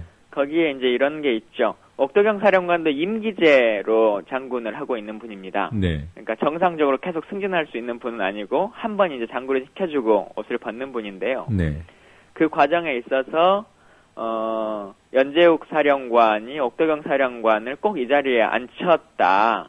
그리고 임기제로 자리를 마련해줬다라고 하는 여러 가지 국방부 안에서 이야기들이 있기 때문에요. 그 네. 관계가 충분히 성립될 수 있다고 판단합니다. 네.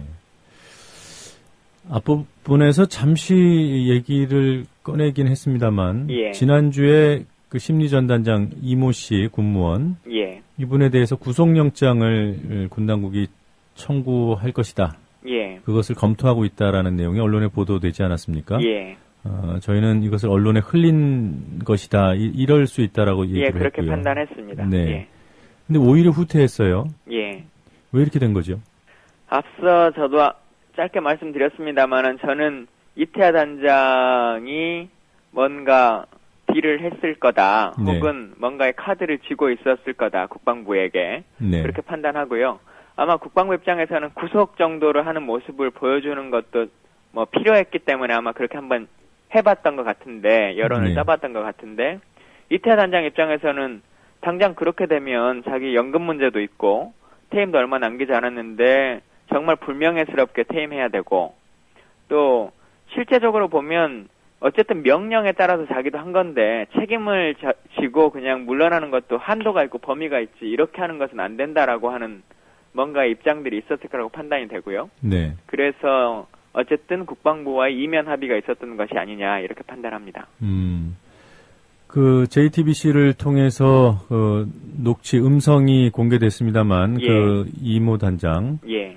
스스로도 말했죠. 자기가 네. 그 정도에 위치되지 않는다라고 네. 하는 그런 부분이요. 얘기도 했고 또 그 전에 청와대에 보고했다라는 얘기도 했고요. 예. 그것이 구속설이 나온 이후입니까 이전입니까?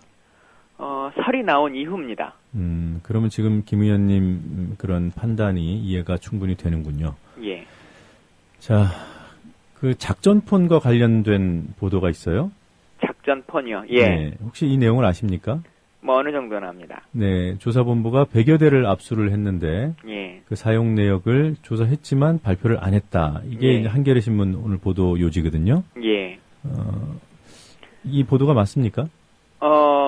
작전 보도 자체의 진위를 제가 확인하기는 어렵고요. 다만 네. 이건 확인해 드릴 수 있습니다. 국방부에서는 작전폰을 사용하기는 합니다. 네. 그리고 특수활동비를 사용했기 때문에 일정 정도 작전폰을 쓸 수 있었을 거라고 판단합니다. 그리고 사이버 사령부의 요원들은 군복을 입지 않거든요. 네. 민간인처럼 사복을 입고 또 자체적으로 부를 때도 뭐 무슨 대령님, 중령님 이렇게 부르는 것이 아니라 사장님, 과장님 뭐 이런 식으로 네. 흔히 말하는 국정원처럼 거의 그렇게 활동을 해왔습니다. 네.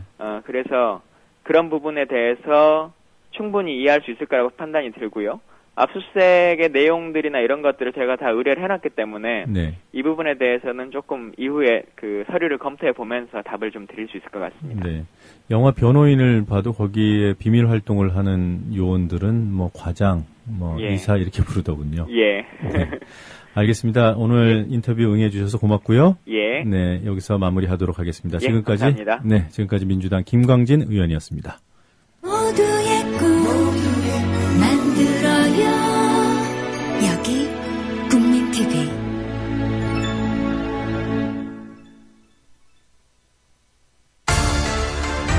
국민TV 뉴스가 창간했습니다. 빠르고 정확한 뉴스. 국민TV 뉴스의 텍스트 버전을 여러분 앞에 내놓습니다. 국민TV 라디오의 각종 콘텐츠를 이제는 읽으실 수 있습니다. 뉴스.국민.tv. 국민TV 뉴스에서 세상의 모든 뉴스와 만나세요.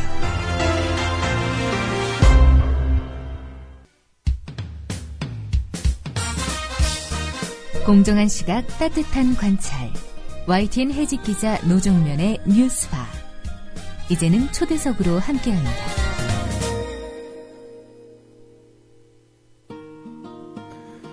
병원이 자회사를 통해 영리 사업을 할 수 있도록 허용해주는 등의 정부의 규제 완화 방안이 의료 민영화로 인식되면서 의료계는 물론이고 노동계와 사회 전반에서 반대 여론이 일고 있습니다.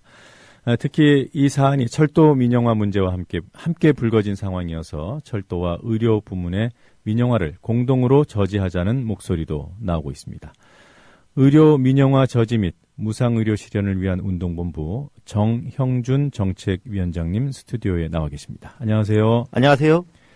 어떤 단체의 정책위원장 이렇게 하니까 시민운동 하시는 분 같은데 지금 예, 맞습니다. 시민운동도 하시고 또 재활의학과 전문의 맞으신가요? 예, 맞습니다. 네. 어제 기자회견을 하셨어요? 예, 저희가 네. 어제 그 공공부문 민영화 반대 공대위와 함께 기자회견을 했습니다. 네. 그게 그러니까 철도 파업을 지지하고 또 같이 민영화를 같이 막아내자 뭐 이런 취지였나요? 예, 맞습니다. 지금 아까 앞에 잘 설명을 해주셨는데요. 지금 의료 민영화가 추진되는 정도가 아니고 완전 전면적으로 지금 시행되려고 하기 때문에 국민들 여론이 지금 아주 좋지 않고 네. 또 특히 지금 철도 노동자들이 철도 민영화 반대를 위해서 지금 싸우고 있기 때문에 같이 연대하고 이제 이 민영화 상황에 대해서 국민들에게 알리기 위해서 어제 기자회견을 하고 향후에 같이 싸우기로 이렇게 이야기한 것입니다. 향후에 같이 싸운다면 구체적으로 어떤 방안들을 생각해 볼 수 있을까요?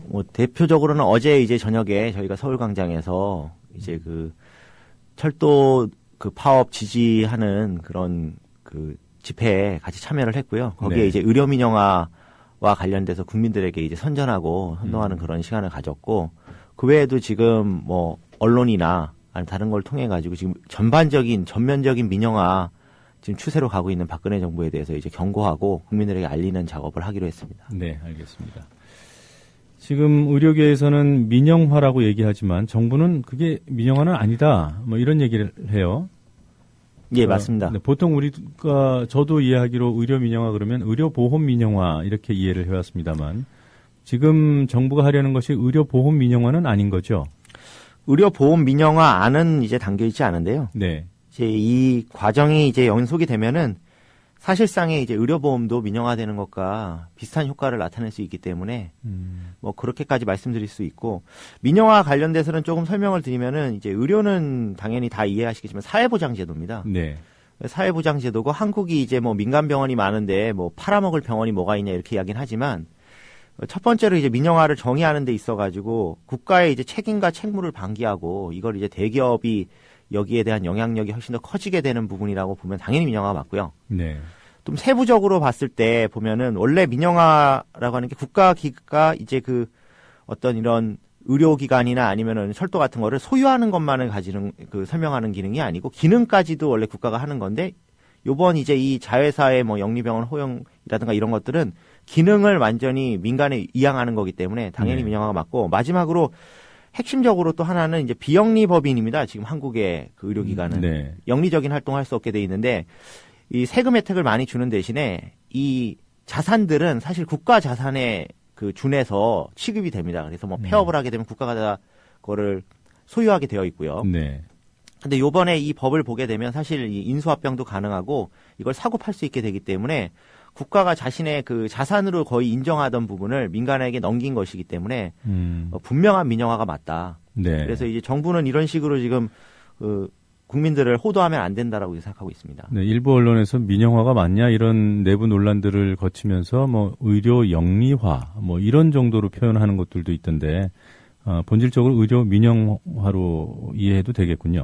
예, 맞습니다. 그리고 아까 말씀하신 의료보험 민영화라는 측면에서 봤을 때도 지금 이렇게 영리화되는 이 과정에서 건강보험 재정이 약화되고 또 당연하게도 민간보험 영역이 확대되기 때문에 건강보험 이제 한국은 건강보험이 다 이제 적용이 되고 건강보험을 뭐 의원이나 병원에서 받고 있지만은 네.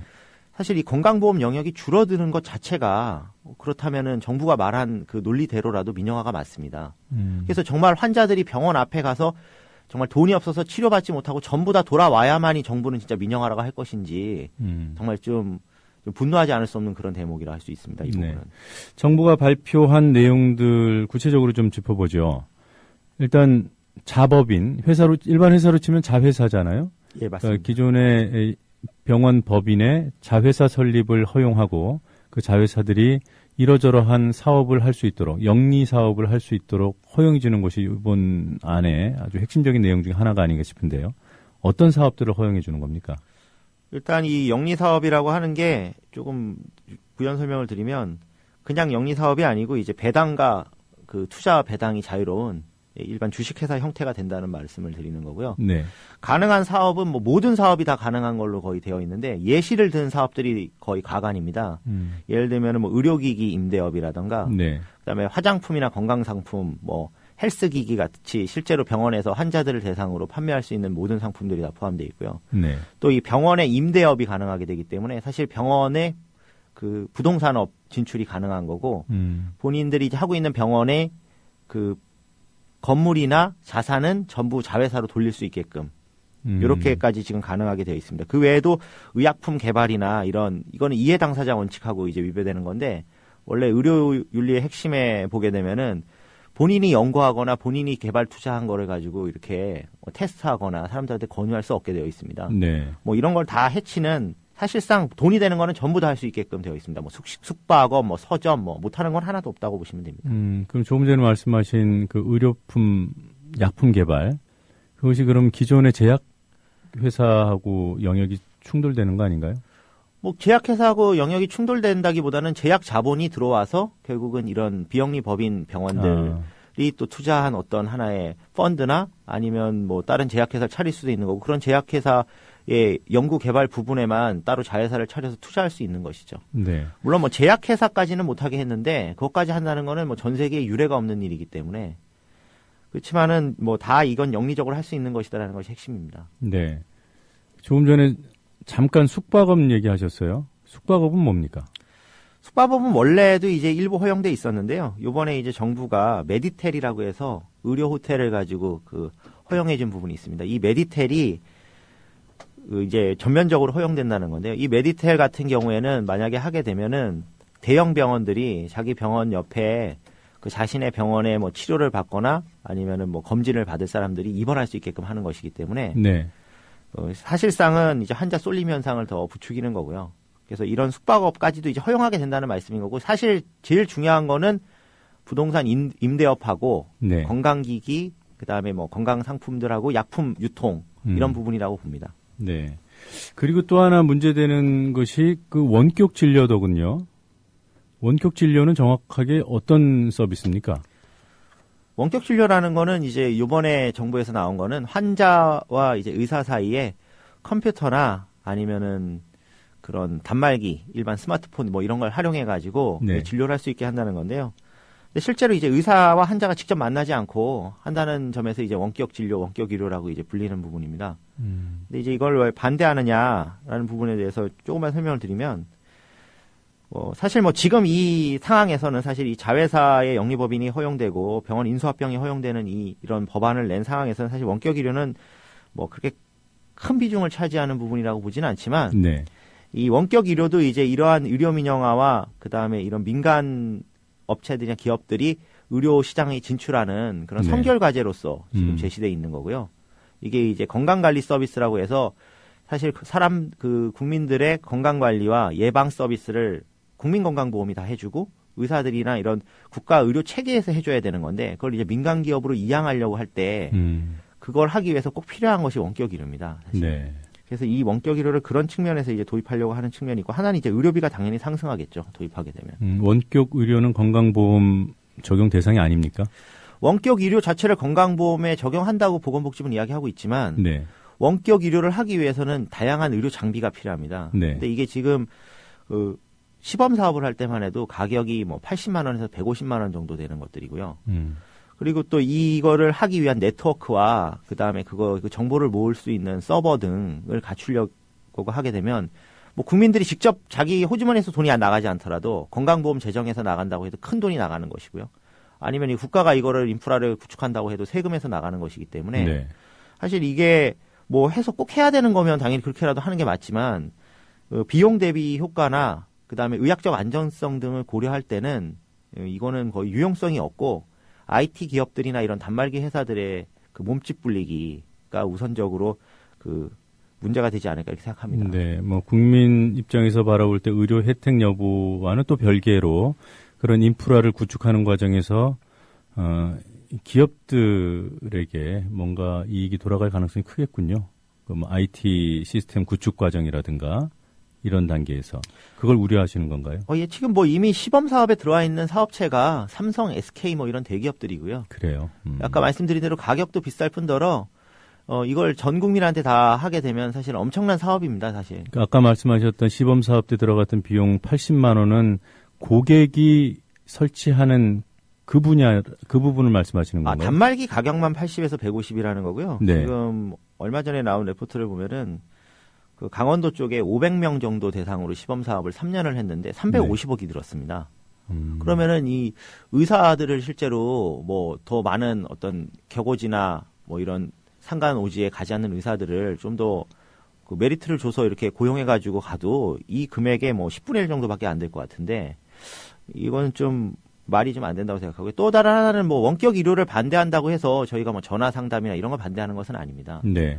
이 원격 의료라고 하는 거는 엄밀히 이야기하면 이렇게 이제 의료법상의 법을 바꿔서 원격으로 진료하고 나서 뭐 처방전이라든가 다른 거를 의사가 줬을 때 다 법적 권한이 있게 하는 건데 그렇게 한다는 거는 사실은 직접 만나지 않는 경로를 이제 많이 개척하려고 하는 부분이거든요. 좀 위험하지 않습니까? 많이 위험하죠. 그래서 지금 전 세계적으로 원격 의료를 10년 넘게 연구를 해왔지만은 안정성 부분이 지금 확보가 되지 않기 때문에 그리고 약을 많이 권하게 되는 부작용이 있습니다. 왜냐하면 약 처방하는 거 외에는 특별히 해줄 게 없습니다. 원격을 하게 되면. 간단히 정리하면 아까 이게 이번 방안에서 비중이 적다고 말씀을 하셨는데 이거는 엄청난 규모의 이권 사업이고요. 또 그것이 어떤 사회적인 명분을 확보하기에는 또 부작용이 우려되는 부분이기 때문에 만약에 한다 하더라도 상당히 촘촘한 그런 그 공론화 과정, 그 의견 수렴 과정을 반드시 거쳐야 될 것 같은데요.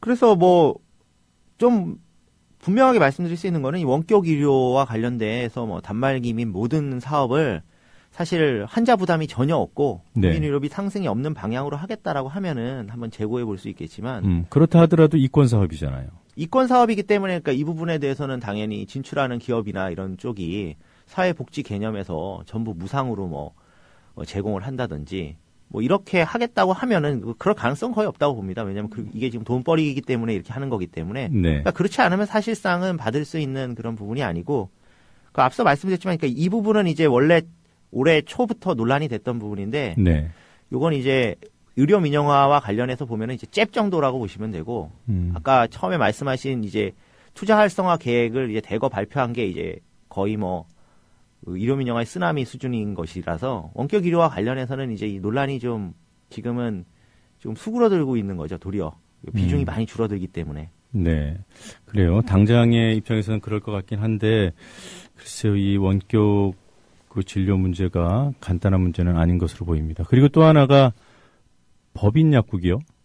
네, 그런 용어가 전에도 있었습니까? 법인 약국에 대한 논란은 많이 있었습니다. 이명박 정부 때 원래 지금 이번에 나온 투자 활성화 계획에 들어있는 것들은 이명박 정부 때 다 하려고 했던 것들입니다. 이게 뭐 단 하나도 원격 의료부터 시작해서 단 하나도 이명박 정부가 안 하려고 했던 건 없는데 법인 약국이라고 하는 거는 이제 지금은 약국이나 의원이나 의사 개인 한 명이 1인 1개소로 하나만 딱 할 수 있게 되어 있습니다. 서로 이제 확장을 하거나 이런 게 안 되게 돼 있는데 법인 약국이라는 거는 이제 어떤 그 약국 법인을 만들게 되면은 그 약국 법인이 이런 수많은 약국들을 할 수 있게 하는 거고요. 또 하나는 이번에 나온 법인 약국에서 가장 큰 문제는 사실 법인이냐 아니냐가 중요한 게 아니고 이게 영리 법인이 할 수 있게 했다는 것입니다. 이거 비영리 법인이 할 수 있게 했으면은 사실 뭐 그렇게까지 문제는 안 되는데 영리 법인이 이제 할 수 있게 했기 때문에 이거는 기업이나 자본이 투자해가지고 약국 사업을 통해서 배당을 할 수 있게끔 만들었다는 게 가장 큰 문제고요.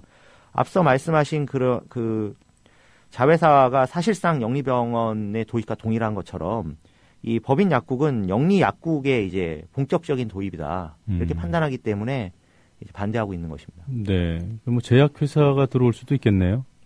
예, 제약회사 들어올 수 있고요. 지금 보건복지부는 약사들로만 구성되어 있는 컨소시엄이나 유한회사만이 할 수 있게 하겠다라고 말하고 있지만 그건 말도 안 되는 이야기인 것이 제약회사에 약사들이 엄청나게 많습니다. 약사분들이 뭐 약국만 하는 게 아니고요. 전국 방방곳곳에 뭐 곳곳에 공무원들도 있고 다 있습니다. 그래서 뭐 그 부분에 대해서 문제 제기를 하는 게 아니라 약사분들만 할 수 있다고 해도 이게 영리적 유한회사가 할 수 있다는 거는 사실 제약자본이 들어갈 수 있는 통로는 많기 때문에 제약자본뿐만 아니라 뭐 재벌들도 들어갈 수 있는 거고요. 병원에서 또 우회적으로도 다 할 수 있는 거고요.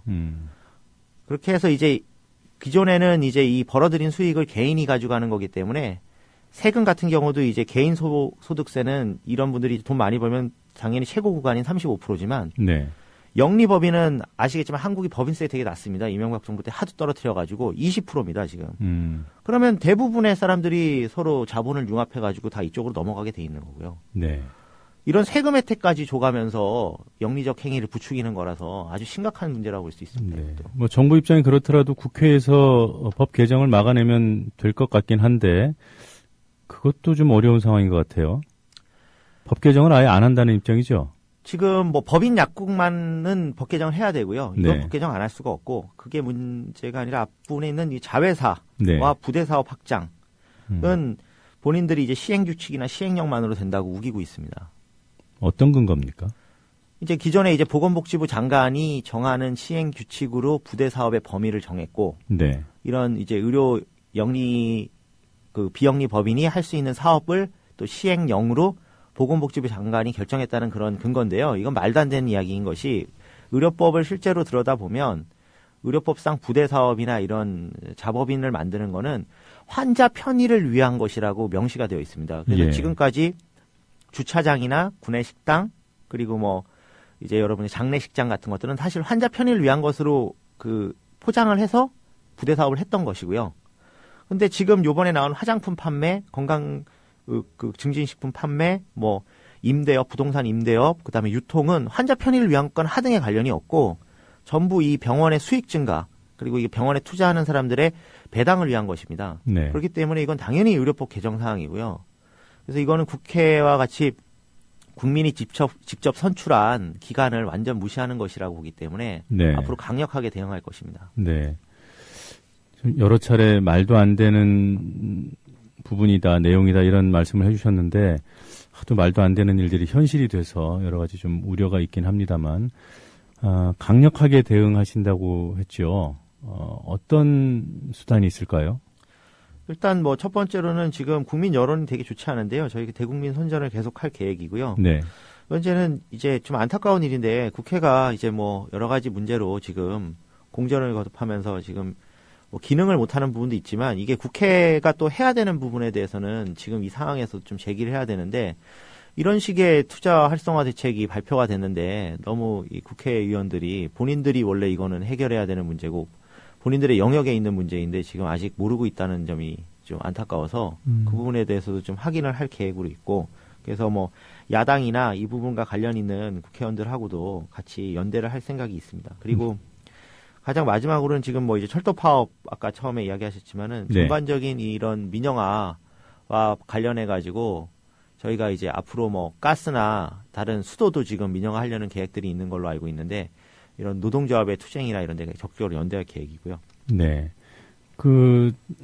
최근에 있었던 그런 대규모 집회도 조만간 또 열립니까? 지금 뭐 아시겠지만은 안녕하십니까 지금 이제 또 대자보 네. 운동이 있는 거고요. 그 다음에 철도 파업 당연히 지금 진행 중인데 뭐 토요일에도 뭐 계속 모이는 걸로는 알고 있습니다. 근데 뭐 이렇게 모이는 게 뭐 지금은 뭐 좀 숫자가 뭐 생각만큼 예전에 뭐 촛불 항쟁만큼 많지는 않아 보이지만은 지금 이 의료 민영화 부분과 관련해서는 국민적인 어떤 불만이 이제 지금 고조되고 있는 시점이라고 판단하고요. 그래서 계속 선전하고 저희는 어느 시점에는 이것이 이제 박근혜 정부한테 큰 부담이 되지 않을까 이렇게 생각합니다. 네, 알겠습니다. 오늘 이른 시각에 스튜디오까지 나와주셔서 고맙습니다. 예, 감사합니다. 네. 국민TV 라디오를 지지해주시는 방법. 팟빵 홈페이지에서 총 4가지를 클릭해주세요. 다운로드하기, 별점 주기, 구독하기, 댓글 달기. 기억하셨죠? 다운로드하기, 별점 주기, 구독하기, 댓글 달기. 더 좋은 방송을 위한 최고의 응원. 다운로드하기, 별점 주기, 구독하기, 댓글 달기.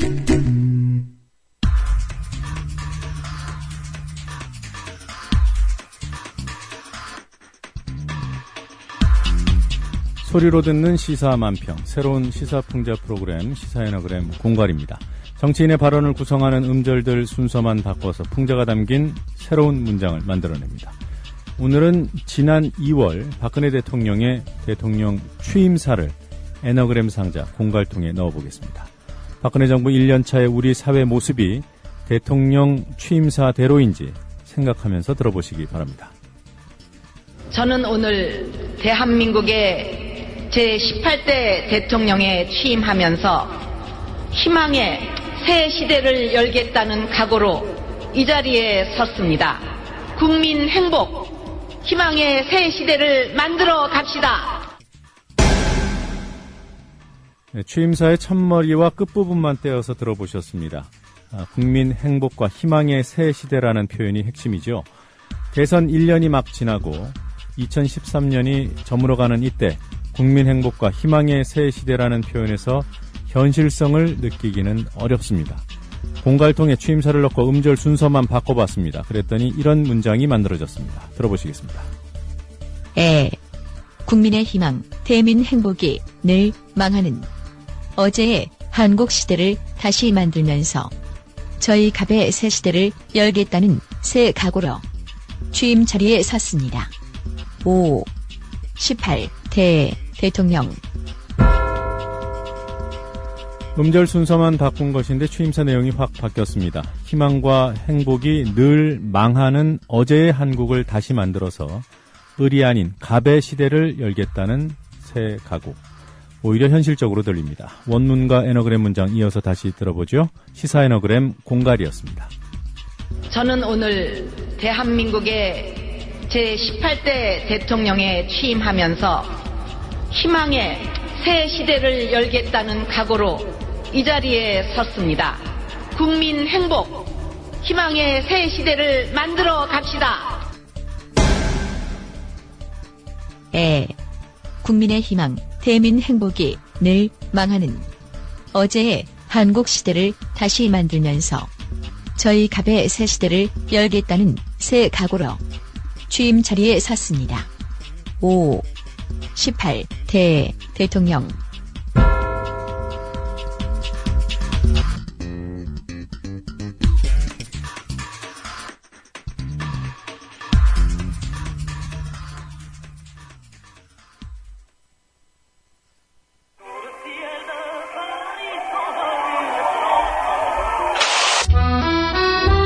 안녕하세요. 저는 나는 파리의 택시 운전사를 쓴 홍세화입니다. 잘 아시는 바와 같이 지금 신문도 그렇고 방송도 그렇고 사익 추구 집단에 의해서 지배당하고 있는 이런 상황에 국민들 스스로가 방송을 만들어서 그것은 결국 이 민주주의 실현에 있어서 가장 중요한 그 길 중에 하나라고 생각합니다. 저도 국민TV에 이 협동조합 조합원으로 가입했습니다. 저랑 같이 이 국민TV 조합원이 되었으면 하는 그런 바람으로 이 말씀 드립니다. 조합원이 돼서 힘을 실어주십시오. 포털 사이트에서 미디어 협동조합 국민TV를 입력하시고 홈페이지에 들어오셔서 조합원으로 가입해 주시면 됩니다.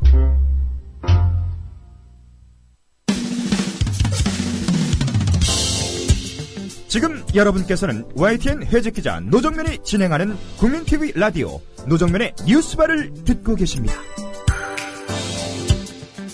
각종 경제 현안을 돈이 아닌 사람의 관점에서 바라보는 선대인의 대인경제 시간입니다.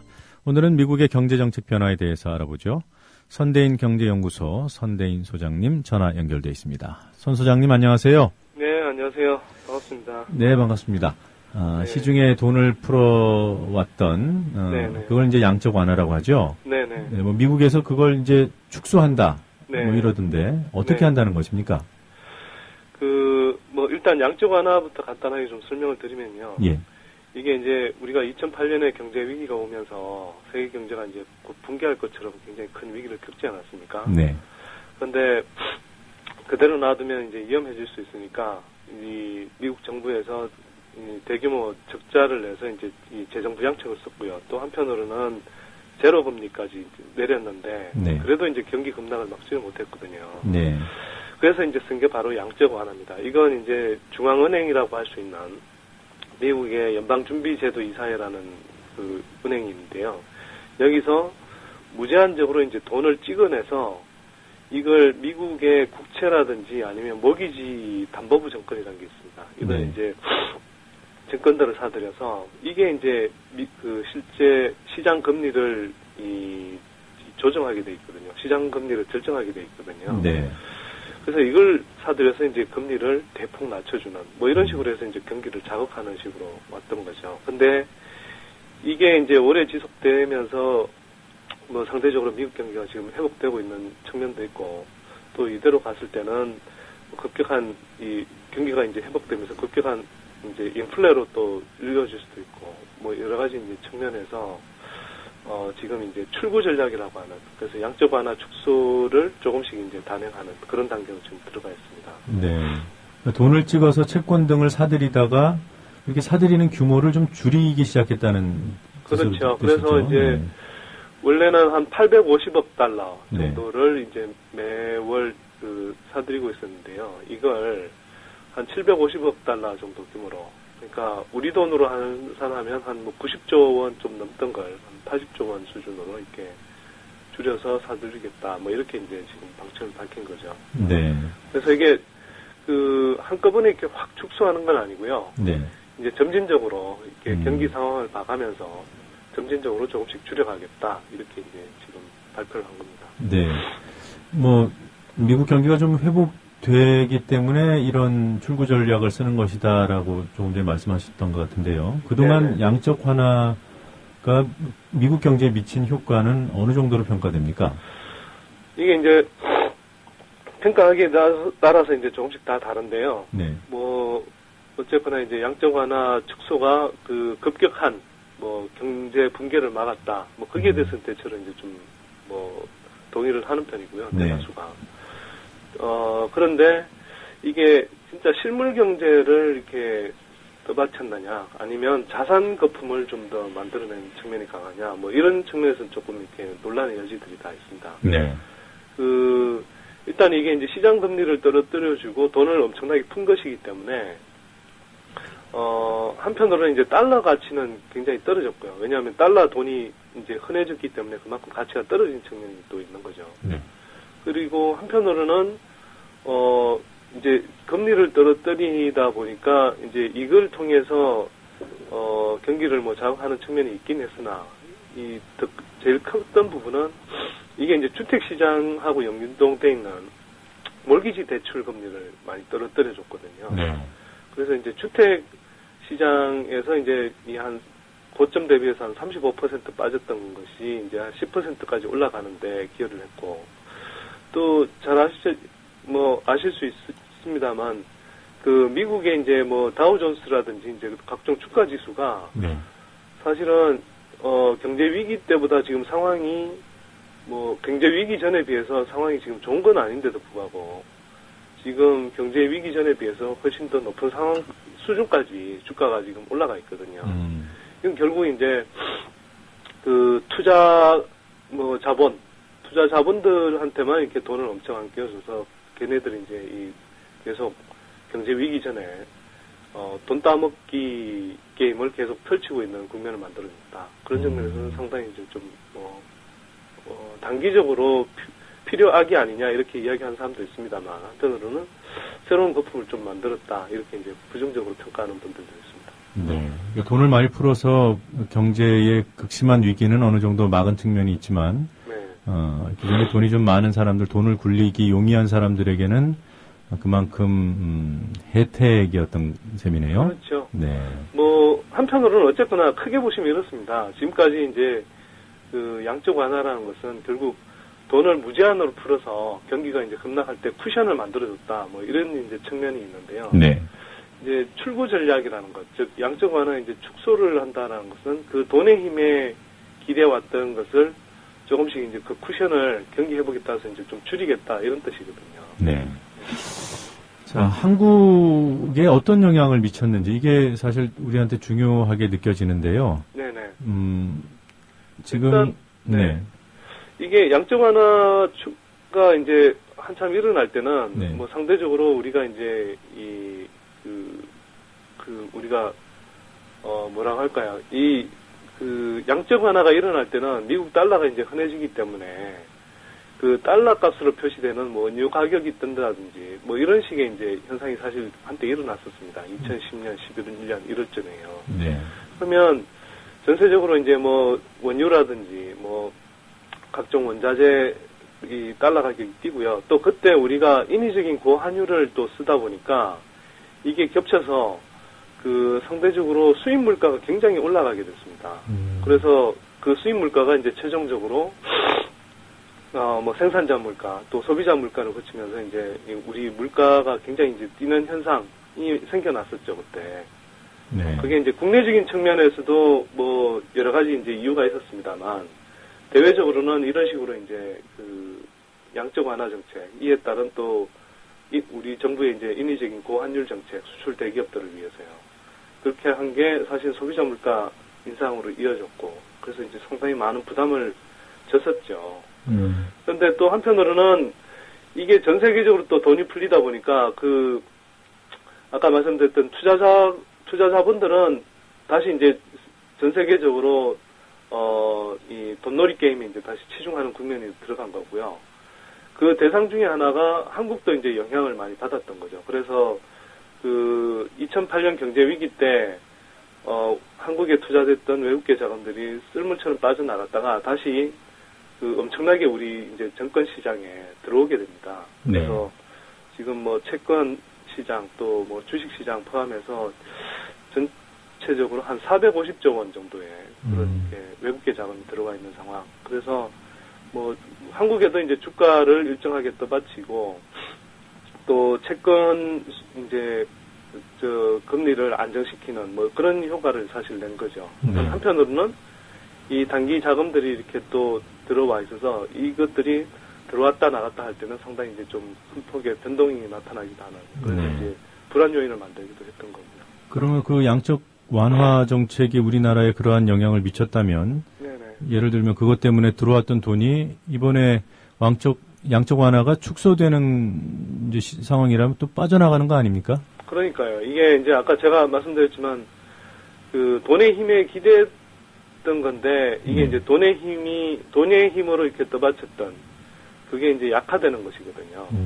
그래서 그 양적 완화 기간 중에 상대적으로 이 돈의 힘에 많이 기댔던 경제가 위험해질 수 있는데 그 전 세계적으로 이제 양적 완화 조치에 따라서 그 이런 외국계 자금들이 많이 들어갔던 데가 뭐 브라질, 인도, 뭐 인도네시아, 터키, 뭐 남아프리카 공화국 이런 나라들이 양적 완화 축소에 따라서 이제 상당히 영향을 받지 않겠냐 이렇게 이야기를 하는데요. 저는 한국도 그 어떤 의미에서는 상당히 좀 위험한 상태라고 봅니다. 왜 그러냐하면 뭐 아까 말씀드렸듯이 외국계 자금이 우리나라에도 특히 이제 이 단기 자금 형태로 많이 들어와 있고요.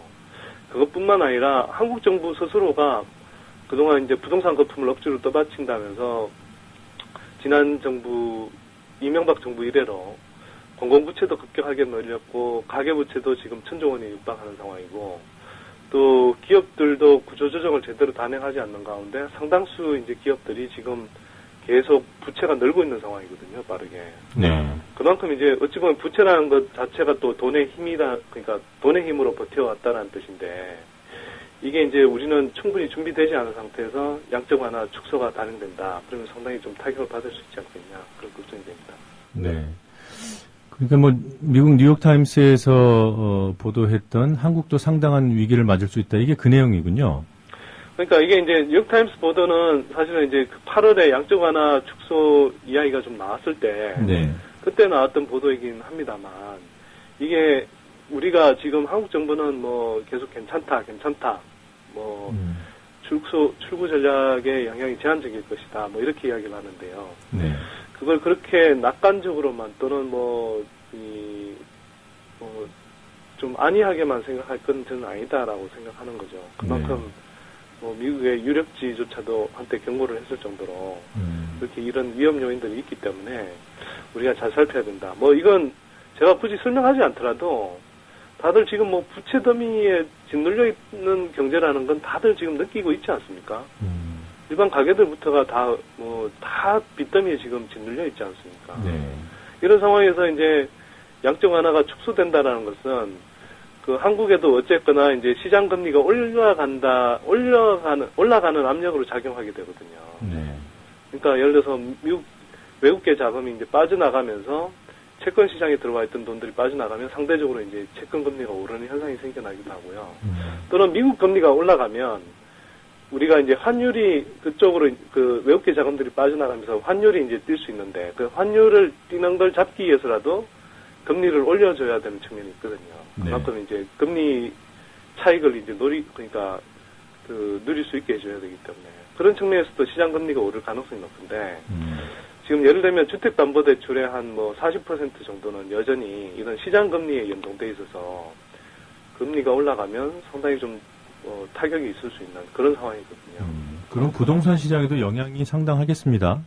예, 말씀드린 대로 이제 주택담보대출이 이제 그러니까 그 중에 한 40% 정도가 이건 시장 금리에 연동돼 있으니까 시장 금리는 올라갈 가능성이 상당히 높거든요. 이건 뭐 기준금리야, 정책금리라고 할 수 있는 기준금리야, 뭐 한국은행이 이제 또 조절할 수 있다고 하더라도 이게 이제 시장 금리라는 것은 그 정책 금리와는 상관없이 그 시장의 돈의 힘으로 해서 이렇게 뭐 변동하는 것이기 때문에 이 경우에 상당히 이제 좀 타격을 받을 수 있는 것이고요. 뭐 일부에서는 40% 정도면 그래도 뭐 한 60% 정도는 별 영향이 없지 않느냐 이렇게 이야기를 하지만 뭐 미국의 서브프라임론 사태도 마찬가지고 위기는 어떤 극단의 한 몇 %로 시작돼서 이렇게 올 수가 있는 것이거든요. 그래서 좀 주의를 해야 되고요. 지금 하여튼 뭐 국내 부동산 시장은 사실 굉장히 위험한 상태입니다. 자, 뭐 부동산 얘기를 뭐 최근에 책도 쓰셨습니다만 그 부동산과 관련해서 구체적으로 뭐가 문제라는 겁니까 지금? 뭐가 위험한 거죠? 부동산 시장은요 지금 많은 분들이 아직 뭐 이제 뭐 언론에서 집값 바닥론 뭐 이런 이야기를 많이 합니다만 그 왜 위험하다고 제가 이야기를 하냐면 2000년대 부동산 그 현상은 단순히 뭐 사람들이 재테크 차원의 문제가 아니고요. 이게 그 배경에는 금융 현상이 있었습니다. 그 막대한 빚을 내서 사실 집을 사줬던 거잖아요. 근데 이걸 이제 그 부동산 거품이 꺼지려고 하자 이제 굉장히 낮은 금리를 만들어줬고 인위적으로 또 정부가 해왔던 게 뭐냐면 그 우리가 주택담보대출을 빌리면 이자만 내는 거치기간이 있잖아요. 거치기간이 만기가 되는 그래서 한 3년 내지 5년 정도 지나면 이자를 한 80만 원 정도만 내다가 원리금을 한 300만 원씩 내야 되는 이런 기간이 다가오게 되는데 이걸 계속 원리금 상환을 미루게 하면서 뭐 거치기간을 5년째, 6년째 연장해주고 이렇게 대출 갈아타기를 해줬거든요. 근데 이런 상황에서도 지금 대부분의 가게들이 이제 이 빚부담을 이기지 못해서 집값이 사실 이제 수도권 중심으로 해서 가라앉고 있지 않습니까? 자, 근데 여기서 시장 금리가 올라가고 한다면 빚부담이 상당히 커지게 돼 있는 것이죠. 그래서 거치기간 연장을 해준다든지 이런 식으로 폭탄 돌리기를 하고 있는 상황에서 그 지금도 빚부담을 이기지 못하는데 시장 금리가 올라간다든지 또는 뭐 아까 말씀드렸듯이 혹시라도 뭐 외국계 자금이 어떤 경제적인 요인에 의해서 급격하게 유출되면서 뭐 환율이 폭등한다든지 주가가 이렇게 급락한다든지 이런 위기들과 맞물리게 되면 부동산 시장에 이제 이 시장 금리가 오르는 그런 부담들하고 맞물리면서 상당히 충격이 이제 커질 수 있다라는 것이죠. 그래서 이게 사실은 그럴 가능성이 상당히 저는 높아 보이고요. 그래서 상당히 좀 걱정이 많이 됩니다. 네, 알겠습니다. 오늘은 여기까지 듣도록 하겠습니다. 고맙습니다. 예, 고맙습니다. 네, 선대인 경제연구소 선대인 소장과 함께 미국의 양적 완화 정책 축소 출구 전략에 대해서 우리나라에 미치는 영향 등 알아봤습니다.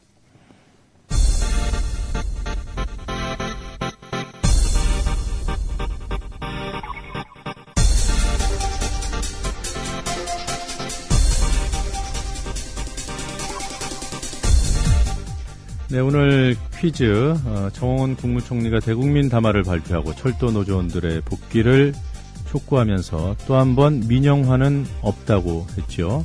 문제는 공기업의 정부 지분을 민간에 매각했던 과거 사례를 골라달라는 것이었습니다. 정답은 1번 KT였습니다. 네, 이번 주 뉴스바 순서 여기서 모두 마치도록 하겠습니다. 저는 다음 주 월요일 아침 7시에 여러분들 찾아뵙도록 하겠습니다. 고맙습니다.